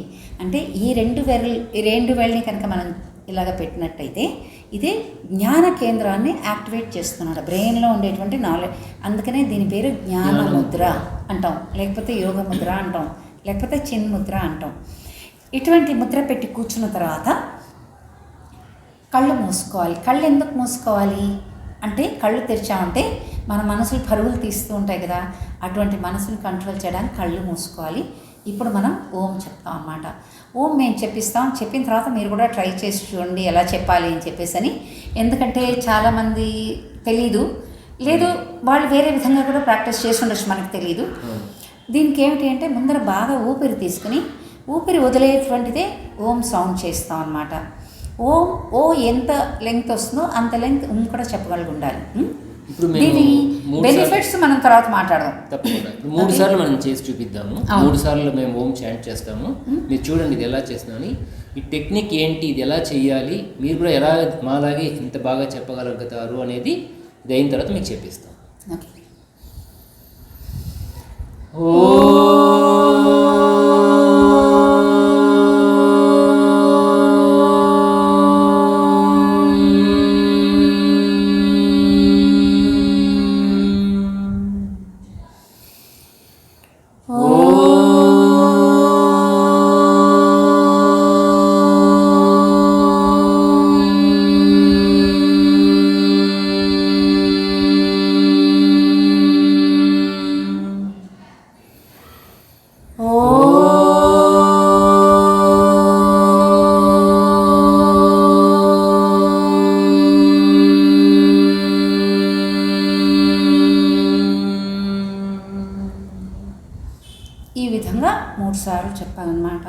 మళ్ళీ 3 సార్లు ఎందుకంటే మొట్టమొదటి ఓం మన గురించి, మన ఆరోగ్యం గురించి. ఎందుకంటే దీనిపైన చాలా రీసెర్చ్ జరిగింది. కాలిఫోర్నియా యూనివర్సిటీలో రీసెర్చ్ చేశారు మన మంత్రాల మీద. అందులో ఓంని ఏమంటారు అంటే వాళ్ళు Om itself is a therapy అంటారు. అంటే అంత మెడిసినల్ వాల్యూస్ ఉన్నాయన్నమాట మన శరీరం మీద కానీ మనసు మీద కానీ. ఈ ఓం చెప్పడం వల్ల ఏమవుతుందో తెలుసా నీకు? మొట్టమొదట బ్రెయిన్లో ఏం జరుగుతుందో తెలుసా నీకు? అవును, మనం ఎప్పుడైతే ఓం ఇంత గట్టిగా ఇలా 7 సెకండ్స్ కన్నా ఎక్కువగా చెప్పినప్పుడు ఏమవుతుందంటే మన బ్రెయిన్, మన మెదడులో ఉండే థాట్స్ అన్నీ కూడా బయటకు వెళ్ళిపోయి బ్రెయిన్ కంప్లీట్గా ఎంటీ అయిపోయి రిసెప్టివ్గా ఉంటుంది. అంటే మనం చేయబోయే పనికి అది ఫుల్గా కోఆపరేట్ చేయడానికి రిసెప్టివ్గా అవుతుంది అనమాట.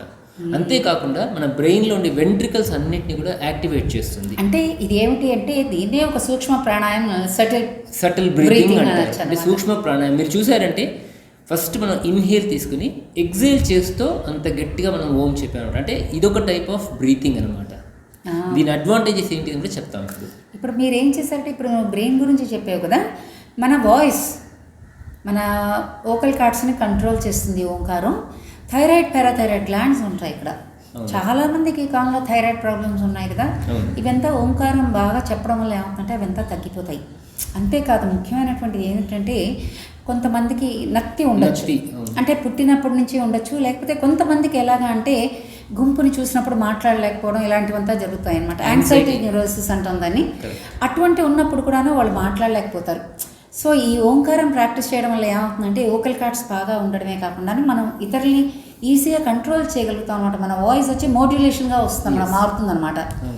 అంతేకాకుండా ఇది హార్ట్ వచ్చేసి బాగా చాలా చాలా ముఖ్యమైన విషయం ఏమిటి అంటే మన హార్ట్ని వేగస్ నర్వ్ అనే నర్వ్ అనేది కనెక్ట్ చేస్తుంది, బ్రెయిన్ నుంచి హార్ట్కి కనెక్ట్ చేస్తుంది. మన వాళ్ళు ఆ కాలంలో ఇంత గొప్పగా దీని గురించి చెప్పినా కూడా సైన్స్ ఇప్పుడు రీసెర్చ్ చేసి కనిపెట్టింది ఏంటంటే మనం ఎప్పుడు ఇన్హేల్ చేసినా కూడా మన హార్ట్ బీట్ కొంచెం స్పీడ్గా ఉంటుంది.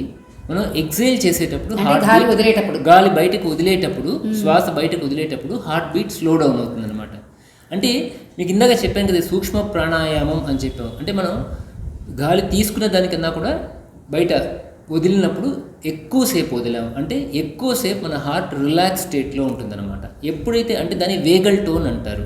ఎప్పుడైతే వేగల్ టోన్ ఎక్కువగా ఉందో ఈ వేగస్ నర్వ్ ఏం చేస్తుందంటే హార్ట్ నుంచి మన లోపల ఉండే మిగతా అవయవాలు ఉన్నాయి కదా, ఇప్పుడు కిడ్నీస్, తర్వాత లివర్, ప్యాన్క్రియాస్, స్ప్లీన్, ఇవన్నిటిని కూడా అది యాక్టివేట్ చేస్తుంది అనమాట. అంటే ఈ యొక్క ఓం చాంటింగ్ ఒకటే మన శరీరంలో ఉండే చాలా రోగాలది నయం చేస్తుంది. అందుకనే వాళ్ళు దీన్ని థెరపీ అని చెప్పారు. ఓంకారం it self is a therapy అని చెప్పింది అనమాట వాళ్ళు రీసెర్చ్ చేసి. ప్రతిరోజు కూడా ఈ ఓం చాంటింగ్ చేస్తేనే మీ శరీరంలో చాలా మార్పులు వచ్చి చాలా రోగాలు మీకు కూడా తెలియకుండా చాలా రోగాలు మీకు నయం అవుతూ ఉంటాయి. అంతేకాదు ముఖ్యంగా దీంట్లో మనం ఎప్పుడైతే మానసిక ఒత్తిడికి గురి అవుతూ ఉంటామో మన శరీరంలో ఏమవుతుందంటే కార్టిసాల్ అనేటువంటి ఒక కెమికల్ రిలీజ్ అవుతూ ఉంటుంది అనమాట. ఒక రసాయనిక హార్మోన్ రిలీజ్ అవుతుందన్నమాట. అది రిలీజ్ అవుతున్నప్పుడు ఏమవుతుందంటే ఇది శరీరం నుంచి తొందరగా బయటికి వెళ్లకుండాను ముఖ్యమైనటువంటి అవయవాలైనటువంటి హార్ట్లోను, లంగ్స్లోను, కిడ్నీస్లోను, ప్యాంక్రియాస్లోను, బ్రెయిన్లోను తొందరగా బయటికి వెళ్లకుండా కూర్చునేసి దాన్ని డ్యామేజ్ చేస్తుంది. అందుకని తలకాయ నొప్పి మొదలుకొని క్యాన్సర్స్ దాకా రావడానికి కారణం ఏమవుతుందంటే మానసిక ఒత్తిడి, అంటే ఈ కార్టిసోల్ వల్ల ఏర్పడుతుంది అనమాట. అందువల్లే మనం చూసామంటే చాలా మందికి ఈ స్ట్రెస్ ఎక్కువ అవడం వల్ల మల్టిపుల్ ఆర్గన్ ఫెయిల్యూర్, చాలా అవయవాలు ఒక్కసారి ఫెయిల్ అయిపోతూ ఉంటాయి. ఎందుకంటే ఈ వేగల్ టోన్ వచ్చి డిస్టర్బ్ అయిపోతుంది అనమాట. అది లేకుండా ఉండాలంటే ఖచ్చితంగా. అయితే ఇది 3 సార్లే కాదు వేణు, ఎన్నిసార్లైనా మీరు చేయొచ్చు. ఎన్నిసార్లైనా బేసి సంఖ్యలో 3 కానీ 5 కానీ 7 కానీ 11 కానీ 21 కానీ మీ శక్తి 108 దాకా ఒకరోజు చేయొచ్చు తెలుసా. అలా కనుక చేసినప్పుడు మంచి మార్పులు ఎదురు చూస్తారు. మరి మనం మొదలు పెడదామా యోగాసనాలు? ఇలాగ 3 సార్లు మనం ఓంకారం చెప్పిన తర్వాత ఇప్పుడు గాలి పీల్చి వదలడం ఎలాగా అని చెప్పి చూద్దాం. చాలామంది ఎలాగ గాలి పీలుస్తారు వేణు? జనరల్గా ఎవరైనా బాగా గాలి తీసి వదలండి అంటే ఇలా కూర్చుని అలాగ పీలుస్తారు. ఎందుకంటే ఇలా గాలి పీల్చేటప్పుడు మీరు కనుక చూసారంటే చెయ్యి ఒక మాట నువ్వు ఇలాగ చెస్ట్ని పైకెత్తి, షోల్డర్స్ పైకెత్తి బిగించి పొట్ట లోపల లాక్కుని మరీ గాలి పీల్చుకుంటాం. వదిలేటప్పుడు రిలాక్స్ చేస్తూ ఉంటాం కదా. ఇలాగ చేయకూడదు అనమాట. మీరు చూస్తుంటారు పుట్టిన పిల్లలు కానీ లేకపోతే జంతువులు కానీ అది పడుకున్నప్పుడు చూసారంటే పొట్ట ఒకటే మూమెంట్లో ఉంటుంది కానీ హార్ట్ మూమెంట్లో ఉండదు ఎప్పుడు కూడా. ఆ విధంగా చేయాలి మనం. ఎలాగా ఊపిరి తీసుకునేటప్పుడు షోల్డర్స్ కానీ చెస్ట్ కానీ మూమెంట్ లేకుండా పొట్ట మట్టుకే ముందరికి రావాలి. ఎంచేత మనకి చెస్ట్కి పొట్టకి మధ్యలో డయాఫ్రమ్ అనేటువంటి ఒక షీట్ ఉంటుందన్నమాట. ఆ షీట్ ఏం చేస్తుంది అంటే మనం ఊపిరి పీల్చుకునేటప్పుడు అది కిందకి వెళ్తేనే పొట్టని ముందరకు తోయడం వల్ల అది కిందకు వస్తుంది. అప్పుడు మన లంగ్స్ వచ్చి బాగా పెద్దవయ్యి గాలి తీసుకోవడానికి వీలవుతుంది అనమాట. మనం ఏం చేస్తున్నాం, ఊపిరి తీసుకునేటప్పుడు పైకి ఇలాగ లాగడం వల్ల డయాఫ్రమ్ పైకి రావడం వల్ల లంగ్స్ ఓపెన్ చేయడానికి అవ్వదనమాట. ఇంతే, ఇది చిన్న టెక్నిక్. ఇప్పుడు మీరు ఎలా చేయాలి అంటే చాలా సింపుల్గా మీరు ప్రాక్టీస్ చేయొచ్చు. మీరు ఏం చేయండి, ఏదో ఒక చేయి మీ పొట్ట మీద అలా పెట్టుకోండి. చక్కగా ఏ చేయైనా పెట్టుకోవచ్చు, మీకు ఏది కావాలంటే అలాగా పెట్టుకుని ఊపిరి తీసుకునేటప్పుడు చేతిని లూజ్గా ఉంచండి. ఊపిరి బయటకు వదిలేటప్పుడు ఏం చేయండి, చేతితో పొట్టని బాగా నొక్కండి లోపలికి. సో రెండోసారి మీరు ఊపిరి తీసుకునేటప్పటికే పొట్ట ముందుకు రావడం మొదలైపోయింది. అంటే మీకు వచ్చేసింది అనమాట. ఎంచేత అంత తొందరగా వచ్చింది మీకు అంటే ఇది మనం పుట్టిన దగ్గర నుంచి చేస్తున్న పనే కాబట్టి మధ్యలో మనం మారిపోయాం. అంచేత మళ్ళీ దీనికి వెళ్ళిపోతాం మనం. ఇలాగ మీకు కనుక ఊపిరి తీయడం వచ్చేసింది అంటే కనుక మనం ప్రాణాయామానికి వెళ్ళిపోవచ్చు అనమాట. ప్రాణాయామం ఎలా చేస్తాం అంటే ఇది మీరు ఒక 2 రోజులు ప్రాక్టీస్ చేయండి. అప్పుడప్పుడు మీరు ప్రాక్టీస్ చేయండి. ఇప్పుడు మనం ఏం చేస్తామంటే ఎడం చేతిని జ్ఞానముద్రలో పెట్టుకుని, మీరు కుడి చేతి వాళ్ళైతే కుడి చేతితో చేయొచ్చు, ఎడం చేతి వాళ్ళైతే అంటే ఏ చేయి అలవాటు ఉంటే ఆ చేతితో మీరు ప్రాణాయామం చేయొచ్చు. ఎడం చేయి జ్ఞానముద్రలో పెట్టుకునేసి కుడి చేతిలో మన చూపుడు వేలు మధ్య వేలు ఇలా మడుచుకోవాలన్నమాట. మడిచిన తర్వాత మీరు చేయి మీ వైపు తిప్పినప్పుడు ఏమవుతుందంటే మన బొటన వేలు మన రైట్ సైడ్ ఉండే ముక్కును మూయడానికి వీలవుతుంది. ఈ లాస్ట్ ఉంగరం వేలు చిన్న వేలు మన లెఫ్ట్ సైడ్ నోస్ మూయడానికి మనం యూజ్ చేస్తాం అనమాట, ఎడం వైపు. ఓకే, మనం ఏం చేయాలి ఇప్పుడు, ఇలాగ వేలు పెట్టి ఇలా వేలు పెట్టేటప్పుడు ఏం చేయాలి అంటే ఈ ముక్కు మీద మడత ఉంది చూసారా, దాని మీద మట్టుకే ఉండాలి. చెయ్యి ఇంత పైకి అంత పెట్టకూడదు. చక్కగా పెట్టి చెప్పినట్టుగా ఫస్ట్ తల నేరుగా పెట్టుకోండి. నేరుగా చూసి కళ్ళను మూసుకుని మన కుడివైపు ఉండేటువంటి ముక్కు మీద బటన్ వేయలే మెల్లిగానే పెట్టాలి. అందుకని ముక్కు షేప్ మారేంత నొక్కేయకూడదండి. జెంటిల్గా పెట్టుకుని ఎడం వైపు గాలి పీల్చుకోవాలి. ఇలా గాలి పీల్చుకున్న తర్వాత ఎడం వైపు క్లోజ్ చేసేసి మనం కుడివైపు గాలి వదిలిపెట్టేస్తాం. ఇప్పుడు గాలి ఎక్కడైతే వదిలిపెట్టామో అక్కడ గాలి పీల్చుకుని మళ్ళీ ఇంకొక వైపు వదిలిపెడతాం అన్నమాట. అంటే ఏమిటి, చాలా సింపుల్గా చేయడమే. కుడివైపు ఎడం వైపు తీసుకుని గాలిని కుడివైపు వదులుతున్నాం, కుడివైపు తీసుకుని ఎడం వైపు వదులుతున్నాం అన్నమాట. అయితే ఇలా చేసేటప్పుడు మీరు ఏం చేయాలి, కళ్ళని మూసుకుని చక్కగా దేన్ని చూడకుండా టెన్షన్ అవ్వకుండా చేయండి. కారణం ఏంటి, మనం కళ్ళు తెరిచామంటేనే ఎక్కడో ఏదో కనపడిందంటే కోపం వచ్చేస్తుంది.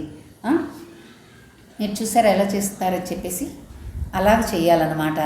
చేసేటప్పుడు తలకైన ఊపకూడదు, చేతిని ఎక్కడ మనం రెస్ట్ చేయకూడదు. ఇలాగ మోచేతిని ఇలాగ చైర్ మీద పెట్టుకుని చేయకూడదు అనమాట. ఇలాంటి సింపుల్ చేస్తే చాలు. అలాగే ఇంకొక ముఖ్యమైనటువంటి విషయం ఏంటి తెలిసిన, గాలి పీల్చి వదిలేటప్పుడు మీరు ఎక్కువ తీసుకోవాలేమో అని చెప్పి మీరు బాగా శ్రమపడి గాలి తీసుకుని వదలకూడదు. ఈజీగా చేయాలి, అంటే వితౌట్ ఎఫర్ట్ చేయాలి అనేటువంటిది అనమాట. మీరు గాలి తీస్తుంది వదులుతుంది కూడా సౌండ్ కూడా రాకుండా చేయాలన్నమాట. ఇది ఎంత సుఖంగా చేస్తే మీకు అంత తొందరగా మీకు కరెక్ట్ వెంటనే మీకు రిజల్ట్స్ తెలుస్తుంది. మేము చేసేవన్నీ కూడా ఎలాగంటే చాలా సింపుల్గా ఉంటాయి. మీకే అసలు సందేహం వస్తుంది ఇంత సింపుల్గా చేస్తే ఇంత రిజల్ట్స్ అని. బట్ తప్పకుండా మీరు కరెక్ట్గా చేసి మీరు ఎంజాయ్ చేయండి. చెప్పారు కదా స్థిరం సుఖం ఆసనం అని. మీరు ప్రతి ఆసనం చేసేటప్పుడు సుఖంగా ఉండాలి, స్థిరంగా ఉన్నారంటే మీ రిజల్ట్స్ కూడా అంత తొందరగానే మీకే తెలుస్తుంది. సో ఈ విధంగా మనం వచ్చేసి ప్రాణాయామం ప్రాక్టీస్ చేయాలి. మనం ఇప్పుడు ఏం చేద్దామంటే సింపుల్గా చాలా సులభంగా చేయగలిగేటువంటి 2 ఆసనాలు మనం చూడబోతున్నాం. నేను అది ఎలాగా అంటే సులభంగా చేస్తున్నాం కదా అని చెప్పి దానికి ఏమీ మనకి చాలా బెనిఫిట్స్ దొరకవేమని చెప్పేసి అనుకోకూడదు. చాలా సింపుల్గా ఉన్నప్పటికీ కూడా చాలా విధమైనటువంటి మనకి బెనిఫిట్స్ దొరుకుతాయి అన్నమాట ఇది చేయడం వల్ల. దీన్ని ఫస్ట్ మనం ఇది ఎవరైనా చేయగలిగేటువంటి ఆసనాలు. ఫస్ట్ది వచ్చేసి మనం చేసేది తాడాసనం. తాడాసనం అంటే తాళవృక్షం అంటే కనుక తాటి చెట్టు అనమాట, తాటి చెట్టులాగా. బట్ ఇది నిలబడి చేయొచ్చు, కూర్చుని చేయొచ్చు. బట్ మనం ఈరోజు చెప్పింది ఏమిటి, అందరం కుర్చీలో కూర్చుని అలా చేయొచ్చు అనే కదా. అంచేత నువ్వు కుర్చీలో కూర్చునే చూపెట్టు. ఇలా కూర్చున్న తర్వాత ఏం చేయాలి, చేతులు 2 సైడ్లోంచి ఊపిరి లోపల తీసుకునేసి వెళ్ళి బాగా ఇంటర్లాక్ చేసేసి తర్వాత గాలి వదిలేసి బయటికి శ్వాసని మళ్ళీ ఊపిరి పీల్చుకుంటూ చేతులు 2 అలా చక్కగా పైకి లాగాలి. ఇలా లాగినప్పుడు ఎలాగా అంటే ఎవరో పైనుంచి మీ బాడీని పైకి లాగుతున్నంత ఇదిగా మీరు శక్తివంతంగా పైకి లాగాలి. అప్పుడు ఏమవుతుంది అంటే ఇది ఈ సైడ్లలో ఉండేటువంటి శరీర అవయవాలంతా కూడా పైకి లాగడం వల్ల మనం ఎంతసేపు కుర్చీలో కూర్చోవడం కానీ పడుకోవడం కానీ ఏదో ఒకటి చేస్తూ ఉన్నాం. అందులో ఈ పాండమిక్ వచ్చిన తర్వాత మరీ అన్యాయం అయిపోయాం కదా. అలా లేకుండా ఇలా చేయడం వల్ల ఏమవుతుందంటే బాగా స్ట్రెచ్ అయ్యి మీకు మెటబాలిక్ రేట్ని పెంచుతుంది అనమాట. అంటే జీవక్రియ అనేటువంటి దాన్ని స్పీడప్ చేస్తుంది అనమాట. ఇది చాలా ముఖ్యమైనటువంటి ఆసనం. ఏ వయసు వాళ్ళైనా చేయొచ్చు. ఇలాగ పెట్టిన తర్వాత ఒక 10 శ్వాసలు ఊపిరి తీసుకుని వదిలి నిదానంగా మళ్ళీ గాలి వదులుతూ కిందకు వచ్చేయాలన్నమాట. అర్థమైంది కదా. Very simple. ప్రాక్టీస్ చేయండి, ఎవరైనా చేయొచ్చు. ఎందుకు ఇది పెద్దవాళ్ళు కూడా చేయాలి ఖచ్చితంగా. ఇప్పుడు మనం వచ్చేసి ఇది చూపిద్దాం, పార్శ్వోత్థానాసన కుర్చీలో ఎలా చేయాలి అని. ఇప్పుడు మీరు కుర్చీలో వాళ్ళకి అర్థమయ్యేలాగా కరెక్ట్గా చెప్తామని చేస్తే అర్థం అవుతుంది వాళ్ళకి. ఇలాగ కూర్చున్నారు కదా, మీరు కూర్చున్న తర్వాత మీ చేతులు 2 చక్కగా వెనకాల ఇంటర్లాక్ చేసుకోండి. అలా కట్టేసుకునేసి ఏం చేయాలి అంటే షోల్డర్స్ని బాగా వెనక్కి తోయాలన్నమాట. మీ భుజాలని ఎంత మట్టుకు వీలైతే అంత మట్టుకు తోసిన తర్వాత తలకాయని కొంచెం వెనక్కి ఉంచుకోవాలి. అంటే ఒక 60 degreesలో పెట్టుకుంటే చాలు. అలా పెట్టిన తర్వాత చక్కగా ఊపిరి తీసుకుని వదిలే సౌండ్ మనకి రావాలి. దీన్ని భస్త్రికా ప్రాణాయామం అంటారు. ఎలాగా చక్కగా ఊపిరి తీసి వదిలివేను చూసారా, ఆ విధంగా ఊపిరి తీసి వదలాలన్నమాట. ఇలాగ ఒక 20 సార్లు ఊపిరి తీసి వదిలిన తర్వాత తలకాయ నేరుగా తీసుకుని వచ్చి చేతులు 2 వదిలిపెట్టేయచ్చు. మీకు మొదట 1-2 రోజుల్లో ఏమవుతుందంటే ఇంత స్పీడ్గా ఇలాగ తీయలేరు. ప్రాక్టీస్ చేయడం వల్ల వస్తుంది. ఇది చేయడం వల్ల జలుబు కానీ, మన దగ్గు కానీ, ఆస్తమా కానీ, వీసింగ్ కానీ, మన లంగ్లో ఉండేటువంటి అన్ని ప్రాబ్లమ్స్ని చక్కగా తీసేస్తుంది. మీరు ఎవరికైనా కనుక ఇప్పుడు మనకి జలుబు ఉందనుకోండి, ముక్కులో అడుచుకోవడం కానీ, లేకపోతే ముగ్గు దిబ్బడ కానీ, లేకపోతే ఇది కానీ ఉన్నప్పుడు ఇప్పుడు చేశారంటే ఇప్పుడు చేత్తో తీసినట్టుగా తగ్గిపోతుంది. అంత స్పీడ్గా పనిచేస్తుంది అన్నమాట. ఈ ఆస్తమా వీసింగ్ చాలా సంవత్సరాలుగా ఉండేటువంటి వాళ్ళకు కూడా ఒక 10 రోజుల్లో తగ్గిపోతుందని చెప్పచ్చు. అయితే ప్రాక్టీస్ చేస్తేనే, మీరు ఊరికే చూడడం వల్ల ప్రయోజనం లేదు, మీరు ప్రాక్టీస్ చేస్తేనే తగ్గుతుంది. ఓకే, మరి మనం ఈ యోగాలో వచ్చేసి 4 పాదాలను చూసాం. ఇప్పుడు 5వ పాదం అన్న అంటే కనుక ప్రత్యాహారం అంటాం. ప్రత్యాహారం అంటే కనుక ఏమిటి? డిటాచ్మెంట్ అంటే మన ఆశల్ని మనం కంట్రోల్లో పెట్టుకోవడం అన్నమాట. మనకి ఆశలు ఎలా వస్తూ ఉంటాయి? కళ్ళ ద్వారా చూడడం ద్వారా వస్తూ ఉంటుంది, చెవుల ద్వారా వినడం, వాసన చూడడం, మాట్లాడడం, లేకపోతే రుచులు చూడడం, జ్ఞానేంద్రియాలైనటువంటి కళ్ళు, చెవులు, ముక్కు, నాలుక, ఈ చర్మం వల్ల మట్టుకే మనకి ఆశలన్నీ వస్తూ ఉంటాయి అన్నమాట. ఈ ఆశలు ఏం చేస్తాయంటే కంట్రోల్ లేకుండా పోయినప్పుడు, అతిగా ఆశలు ఉన్నప్పుడు ఏమవుతుందంటే అది మన వినాశనానికి కారణం అయిపోతూ ఉంటుందన్నమాట. అందుచేతనే మనం ఈ 5 సెన్సెస్ని కంట్రోల్ చేయాలంటారనమాట. అంటే ఈ పంచేంద్రియాలని మనం కంట్రోల్ చేయాలి అని పతంజలి చెప్తారు. అది ఎలాగా అంటే, ఏ విధంగా తాబేలు ఏదైనా ప్రాబ్లం వచ్చినప్పుడు దాని కాళ్ళని, చేతుల్ని, తలకాయల్ని ఆ షెల్ లోపలికి లాగేసుకుంటుంది చూసావా, అదే విధంగా మనం కూడా విత్డ్రా చేసుకోవాలన్నమాట. విత్డ్రా అంటే ఏమిటి? మనం చూస్తున్నప్పటికీ కూడా అది మెదడుకి వెళ్ళకూడదు, వింటున్నప్పటికీ అది మెదడుకు తెలియకూడదు అనమాట. అంటే మన మనసుకు తెలియని విధంగా మనం విత్డ్రా చేసుకోగలిగి ఉండాలన్నమాట. అలాగే నువ్వు కనుక చూసావంటే భగవద్గీతలో కృష్ణుడు చెప్తాడు, ఎప్పుడైతే మనం ఇలాగ ఈ సెన్సెస్ని కంట్రోల్ చేయకపోతే ఏమవుతుంది అనేసి అనమాట. స్థితప్రజ్ఞ లక్షణాల్లో ఆయన చెప్తాడనమాట. ధ్యాయతే విషయాన్ పుంసః సంగస్తేషూపజాయతే సంగాత్ సంజాయతే కామః కామాత్ క్రోధోభిజాయతే క్రోధాత్ భవతి సమ్మోహః సమ్మోహాత్ స్మృతి విభ్రమః స్మృతిభ్రంశాత్ బుద్ధినాశాత్ ప్రణశ్యతి అని చెప్పేసి, ఎప్పుడైతే మనకి ఆశలు ఎక్కువైపోతాయో, కోపం వల్ల మన మనసు మీద అదుపు తగ్గిపోతుంది అనమాట. అప్పుడు ఏం చేస్తాం? ఎదుటి వాళ్ళని చంపేస్తాం కోపంతో, లేకపోతే మనని మనం చంపుకుందుకు చూస్తాం అన్నమాట. అంచేత ఖచ్చితంగా ఈ మన సెన్సెస్ని, అంటే మన ఈ 5 జ్ఞానేంద్రియాలని మన కంట్రోల్లో పెట్టుకోవడానికి ప్రాక్టీస్ చేయాలన్నమాట. ఇది ఎప్పుడైతే మనం చేయగలుగుతామో మనం నెక్స్ట్ స్టెప్కి వెళ్ళగలుగుతాం అన్నమాట. దీంట్లో 6వ స్టెప్ ఏమిటి? ధారణ అంటే ఏకాగ్రత అన్నమాట. కాన్సన్ట్రేషన్ అంటాం కదా, మనం ఎక్కువగా మనం యూజ్ చేసే వర్డ్ కాన్సన్ట్రేషన్ అంటూ ఉంటాం కదా. ఏకాగ్రత ఎలా వస్తుంది అంటే, ఎప్పుడైతే నువ్వు జ్ఞానేంద్రియాలని కంట్రోల్ చేయగలుగుతావో అప్పుడు మనసులో ఏకాగ్రత వస్తుందన్నమాట. నువ్వు కనుక సైంటిఫిక్గా చూసావంటే, మన మెదడు ఉంది చూసావా, 2 భాగాలుగా ఉంటుంది. 2 భాగాలు ఒకటిగా అయి ఉంటుంది అన్నమాట, కుడివైపు ఎడం వైపు. ఈ రెండు వేరువేరుగా పనులు చేసుకుంటూ ఉంటాయి. కుడివైపు బ్రెయిన్ పనిచేసేటప్పుడు ఎడంవైపు పనిచేయదు, ఎడంవైపు పనిచేసేటప్పుడు కుడివైపు పనిచేయదు. ఈ రెండింటిని కలిపి ఒకే విషయంలో ఒక్కసారి కనుక మనం పెట్టగలిగితే దాన్ని ఏకాగ్రత లేకపోతే కాన్సన్ట్రేషన్ అంటూ ఉంటాం అన్నమాట. ఈ ఎప్పుడైతే కాన్సన్ట్రేషన్ మనం వస్తుందో మనం మనం ఏం చేస్తూ ఉంటామంటే మామూలుగా మిగతా వాళ్ళ దగ్గర నుంచి దాన్ని ఎదురు చూస్తాం. మీరు కాన్సన్ట్రేట్ పిల్లల్ని మేయర్గా అనమాట మనం చూసామంటే పరీక్షలు వచ్చేస్తుందంటే నువ్వు కాన్సన్ట్రేట్ చేసి చదవడం లేదు, నీకే ఏకాగ్రత లేదు, నువ్వు ఎప్పుడు చూసినా అది ఇది అంటూ ఉంటాం కదా. మనకి మనం దాన్ని ప్రశ్నించుకోవాలి అప్పుడప్పుడు. అది రావాలి అంటే కనుక ఇది ఖచ్చితంగా ఫాలో చేయాలి. ఇది ఫాలో చేసిన తర్వాత ఏంటి మరి అప్పుడైతేనే మనం ధ్యానానికి వెళ్ళగలుగుతాం. 7వ స్టెప్ అనమాట. యోగాలో 7వ స్టెప్ ఏంటి? ధ్యానం. ఇప్పుడు ధ్యానం గురించి నువ్వు చెప్పాలి వేణు, ఎందుకంటే మెడిటేషన్ గురువు కదా నువ్వు, అంచేత నువ్వు చెప్పి. అసలు ఈ ధ్యానం అనేది ఏమిటి అంటే మనం దాని బేసిక్స్ అర్థం చేసుకున్నట్టు ధ్యానం ఏంటి మనకి ఈజీగా అర్థం అవుతుంది. ఇప్పుడు మీరు ఈ వీడియో చూస్తున్నారు, మీరు ఇంట్లో ఏదో పని చేస్తున్నారు అనుకోండి, వంట వండుతున్నారు, లేదు బండి నడుపుతున్నారు, ఇలాగ ఏదో ఒక పని మనం చేస్తున్నప్పుడు మనం చేస్తున్న పనిని ఒక్క సెకండ్ ఆపేసి మన మెదడు అంటే మన మైండ్ ఇది ఆలోచిస్తుంది, ఏ విషయం ఆలోచిస్తుంది అని చూసారంటే కనుక ప్రతి ఒక్కరికి దగ్గర 99% అందరికీ కూడా ఏంటంటే 2 విషయాల గురించి ఆలోచిస్తూ ఉంటుంది. ఒకటి జరిగిపోయిన విషయాలు, గతం గురించి ఎక్కువ ఆలోచనలు ఉంటుంది, లేకపోతే భవిష్యత్ కాలం అంటే ఫ్యూచర్ గురించి ఆలోచిస్తూ ఉంటుంది. ఈ పాస్ట్ అయినా సరే ఫ్యూచర్ అయినా సరే మనం అందరం ఏం చేస్తామంటే నెగటివ్గా మనకి జరిగిన కష్టాలని కానీ వీటి గురించి మనకి జరిగిన అన్యాయాల గురించి ఇవే మనం తలుచుకుంటూ ఉంటాం అన్నమాట. అంటే ఇప్పుడు నా పిల్లలు చెప్పిన మాట వినడం లేదు, మొగుడు సరిగ్గా లేదు, పెళ్ళాం సరిగ్గా లేదు, ఫ్రెండ్కి అవసరం అని చెప్పి డబ్బులు ఇస్తే వాడు తీసుకుని పారిపోయాడు, ఆఫీస్లో నా బాస్ సరిగ్గా లేదు, ఇవే మనం అయిపోయిన విషయాలన్నింటినీ తలుచుకుంటూ ఉంటాం అన్నమాట. గతాన్ని తవ్వుకుంటూ ఉంటాం. అలా లేదు అంటే కనుక మనం ఫ్యూచర్ గురించి భవిష్యత్ కాలం గురించి ఆలోచిస్తాం.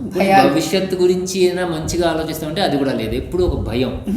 నాకు ఉద్యోగం పోతే ఏం చేయాలి, నెక్స్ట్ ఫ్యామిలీలో ఎలా రన్ చేయాలి, ఇది ఏం చేయాలి, ఇలాగా చాలా విషయాల్ని మనం ఒక ప్రాబ్లమ్ని క్రియేట్ చేసి దాన్ని సాల్వ్ చేయడానికి ట్రై చేస్తూ ఉంటాం అనమాట. ఒకట పాస్ట్లో దాని గురించి యాంగ్జైటీలో ఉంటాం, లేకపోతే ఫ్యూచర్ గురించి ఫియర్లో ఉంటాం,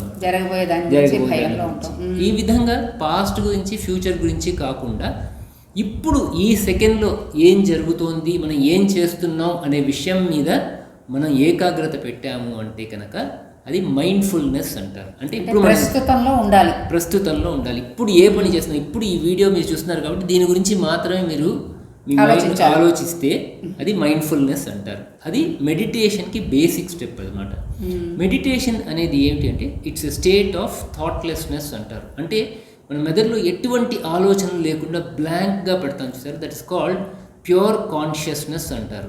ఈ విధంగా మనం ఒక ఎటువంటి ఆలోచనలు లేకుండా మైండ్ని బ్లాంక్గా పెట్టినది మెడిటేటివ్ స్టేట్ అంటారు. ఎందుకు ఇలా బ్లాంక్గా పెట్టుకోవాలి, దీనివల్ల ఏమవుతుంది అంటే ఒక ముఖ్యమైన విషయం నేను చెప్తాను, అంటే ఒక కథగా చెప్తాను దీన్ని. ఇప్పుడు మనకి ఏదైనా ఒక ప్రాబ్లం అలాంటిది ఏదైనా ఒకటి వచ్చిందంటే మనం ఏం చేస్తాం, అందరినీ పిలిచి మనల్ని వాళ్ళ సలహాలు మన సొంత వాళ్ళని పిలుస్తాం, అందరినీ సలహాలు అడుగుతూ ఉంటాం. ఒకసారి బ్రహ్మదేవుడికి ఏమైందంటే ఒక చిన్న సందేహం వచ్చింది. అందరు దేవుళ్ళని పిలిచి ఒక మీటింగ్లా పెట్టి దాంట్లో ఆయన అడిగారు అనమాట, ఇలాగా మనం ప్రజల్ని అందరినీ తయారు చేసి భూమిలో వేసాము, వాళ్ళు బాగానే చేస్తున్నారు, అన్నీ నేర్చుకుంటున్నారు, అన్ని పనులు చేస్తున్నారు, ఇప్పుడు వాళ్ళకి బ్రహ్మజ్ఞానం ఇవ్వవలసిన సమయం వచ్చింది. ఈ బ్రహ్మజ్ఞానం అనేది ప్రతి ఒక్కరికి చాలా సులువుగా దొరకకూడదు అనమాట. వాళ్ళు దాని గురించి తెలుసుకోవాలి, దాన్ని కష్టపడి సాధించాలి. సో దీన్ని ఎక్కడ దాచిపెడితే వాళ్ళు దాన్ని వెతుక్కుని వెళ్తారు, దాని గురించి ఆలోచిస్తారు, అంటే ఎవరికి ఈజీగా దొరకకూడదు అనమాట. అలాగా ఎక్కడ పెడితే ఇది బెటర్గా ఉంటుంది అని సలహా అడిగారు అనమాట. అందరు దేవుళ్ళు వాళ్ళకి తోచినట్టుగా చెప్తూ వచ్చారు. ఇంద్రుడు ఏం చెప్పారంటే దీన్ని తీసుకెళ్లి హిమాలయాల పైన పెట్టేద్దాం, ఎవరికి కనపడదు కదా అంటే బ్రహ్మదేవుడు చెప్పారు మంచి సలహానే ఇది, కాకపోతే ఒకరోజు మనిషి తప్పకుండా హిమాలయాల పైకి ఎక్కేస్తాడు, ఎక్కి దాన్ని చూశారంటే అందరికీ సులువుగా పంచి పెట్టేస్తాడు, సో అక్కడ వద్దు అని. ఇలా మళ్ళీ డిస్కషన్ వెళ్తున్నప్పుడు వరుణదేవుడు ఏం చేశారంటే దాన్ని తీసుకెళ్లి సముద్రం అడుగులో దాచేద్దాం, ఓషన్ బెడ్లో దాచేద్దాం, ఎటువంటి ప్రాబ్లం మనకు ఉండదు, ఎవరికి కనపడదు అంటే మరి బ్రహ్మదేవుడిదే చెప్పారు అనమాట. కరెక్టే, చెప్పిన సలహా కరెక్టే, కాకపోతే ఒకరోజు మనిషి ఈదుకుంటూ లోపలికి వెళ్ళిపోయాడంటే దాన్ని చాలా ఈజీగా బయట తీసుకొచ్చి అందరికీ పంచి పెట్టేస్తాడు, అలా ఉండకూడదు. మళ్ళీ డిస్కషన్ వెళ్తున్నప్పుడు ఫైనల్గా విష్ణుమూర్తి ఏం చెప్పారంటే దీన్ని ఇక్కడ అక్కడ దాచకండి, తీసుకెళ్ళి మనిషి లోపలే పెట్టండి. మనకి ఎప్పుడైనా ఒక ప్రాబ్లం వచ్చినప్పుడు మనం ఏం చేస్తాము, చాలా యాంగ్జైటీ ఫీల్ అవుతాం, చాలా స్ట్రెస్ఫుల్గా ఉంటాం, ఆతృతగా స్ట్రెస్గా ఉంటుంది. అవన్నీతో ఏం చేస్తామంటే మనం నలుగురితో కలిసి మాట్లాడి నాకు ఇది అయిపోయింది, దీన్ని ఏం చేయాలి, నీకు ఏంది, అందరూ మనకి ఏం చేస్తారంటే సొల్యూషన్ ఇవ్వరు, వాళ్ళ ఒపీనియన్స్ ఇస్తూ ఉంటారు. సొల్యూషన్ ఎక్కడుంది, మన లోపల ఉంది. సో ధ్యానం అనేది ఏమిటి అంటే మన లోపల మనం ట్రావెల్ చేసి మన లోపల ఉండే ఆ బ్రహ్మజ్ఞానం, ఆ దేవుడిని మనం కనెక్ట్ చేయడమే ధ్యానం అంటారు. అది ఎందుకంటే మన లోపల మనం ట్రావెల్ చేయాలి అంటే ఆ ప్రయాణం వచ్చేసి బయట చేయకూడదు, లోపలికే పంపించాలి అని. ఎవరైతే బయట ప్రయాణం చేస్తారో వాళ్ళకి టెన్షన్, స్ట్రెస్ తప్ప ఆన్సర్ దొరకదు. ట్రాఫిక్ జామ్స్ ఎక్కువగా ఉంటాయి. అదే మన లోపల మనం ప్రయాణం చేసినప్పుడు ఏమవుతుందంటే మనకు కావాల్సిన అన్ని విషయాలు, ఎందుకంటే దేవుడు ఏం చేశాడు, మన లోపల తన లోపల పెట్టాడు. దేవుడు అనేది మన లోపల ఉండేదే కానీ బయట ఎక్కడో లేదు. ఎప్పుడైతే మన లోపల ట్రావెల్ చేస్తామంటే ఇది ఎలా ట్రావెల్ చేస్తామంటే ధ్యాన స్థితిలో మాత్రమే ఈ మన లోపల మనం ట్రావెల్ చేయగలుగుతాం. కరెక్ట్, ప్రయాణం చేయగలుగుతాం. ఇలా ప్రయాణం చేసినప్పుడు మనకి చాలా బెనిఫిట్స్ వస్తాయి అన్నమాట.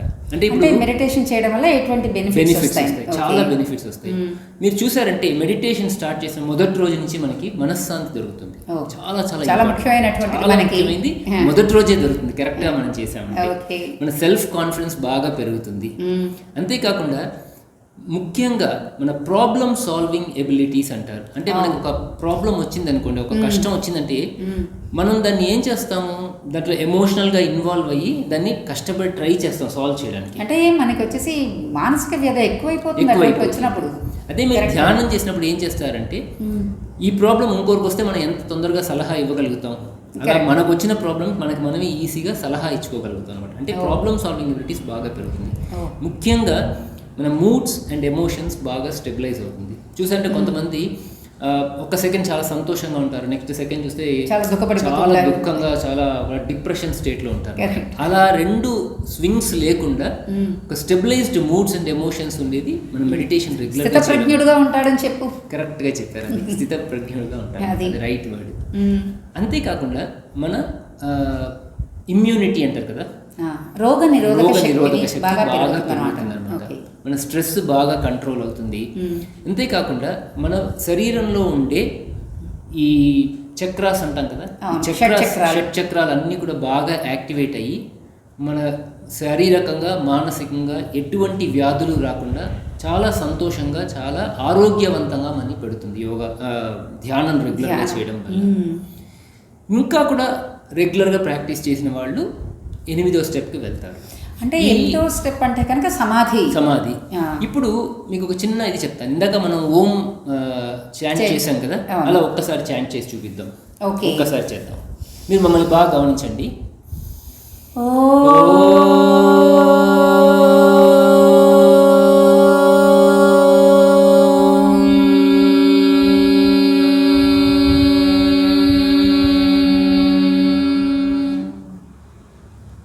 ఇలా ఓం చాంట్ చేసినప్పుడు మీ ఆలోచనలు ఎక్కడ ఉన్నాయి?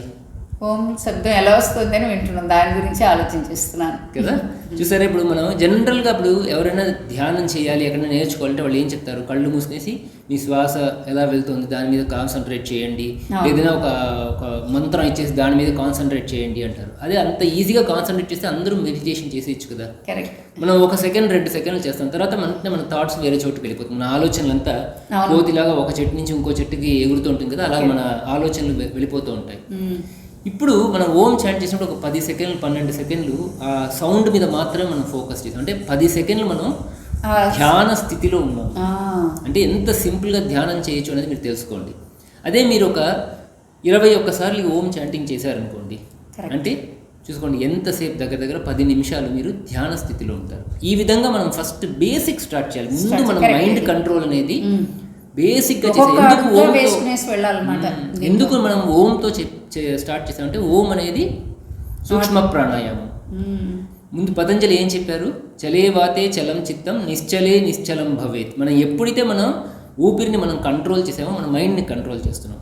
ఓం చాంటింగ్లో ఊపిరిని కంట్రోల్ చేసాం. సో ఇండైరెక్ట్గా మన మైండ్ని కూడా మనం కంట్రోల్ చేస్తున్నాం. సో ఈ విధంగా మనం బేసిక్ మెడిటేషన్ టెక్నిక్ నేర్చుకున్నాం అంటే కనుక నెక్స్ట్ స్టెప్ ఈజీగా మనం వెళ్ళడానికి సమాధికి సమాధికి అంటే సూపర్ కాన్షియస్నెస్ అంటాం. సూపర్ కాన్షియస్నెస్ అంటే ఏంటి అంటే కనుక మనం ఎందుకు పుట్టాము అనేటువంటి విషయాన్ని మనం తెలుసుకోగలడం అనమాట. ఇప్పటిదాకా మీరు చూసారంటే పుట్టిన దగ్గర నుంచి చనిపోయేదాకా మనం చాలా బిజీగా లైఫ్ గడిపేస్తాం అనమాట. ఇంకోళ్ళ మీద ఆధారపడో లేకపోతే మనం ఇది చేసో ఏదో ఒకటి ఒక్కరోజు కూడా మనము ఆలోచించాం మన ఎందుకు దేవుడు పుట్టించాడు అన్న విషయాన్ని. What is the purpose of life అనేటువంటి తెలుసుకోవడమే సూపర్ కాన్షియస్నెస్ అంటారు. విన్నారు కదా. మరి ఈరోజు 8 అష్టాంగాలు యోగాలో ఉండేటువంటి పతంజలి మహర్షి చెప్పినటువంటి అష్టాంగాల్ని విన్నారు కదా. మరి మన ప్రోగ్రాం ముగించే ముందర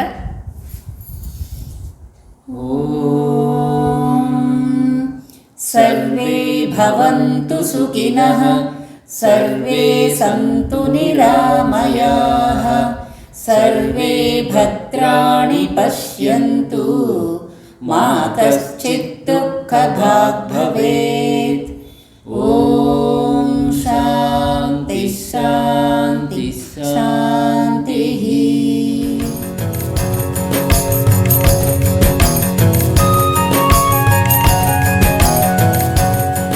మీరు ఇంతవరకు ఈ నెల 26వ నెట్టింట్లో అంతర్జాతీయ యోగా దినోత్సవ కార్యక్రమాన్ని తిలకించి ఆనందించుంటారని భావిస్తున్నాం.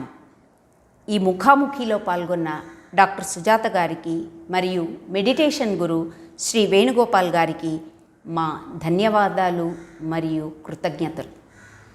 ఆహ్వాన పత్రికను తీర్చిదిద్దిన శ్రీ చాడా శ్రీనివాసమూర్తి గారికి, సాంకేతిక నిపుణులైన శ్రీ శిష్లా రామచంద్రరావు గారికి, జర్నలిస్ట్ శ్రీమతి మాధురి గారికి, సమితి అధ్యక్షులు అజంతా శ్రీ శంకర్రావు గారికి, సమితి కార్యవర్గ సభ్యులకు, మా కార్యక్రమాన్ని వీక్షిస్తున్న మీకు, ప్రోత్సాహాన్ని అందిస్తున్న ప్రేక్షకులకు మరియు పాత్రికేయ మిత్రులకు మా మనఃపూర్వక కృతజ్ఞతలు మరియు ధన్యవాదాలు.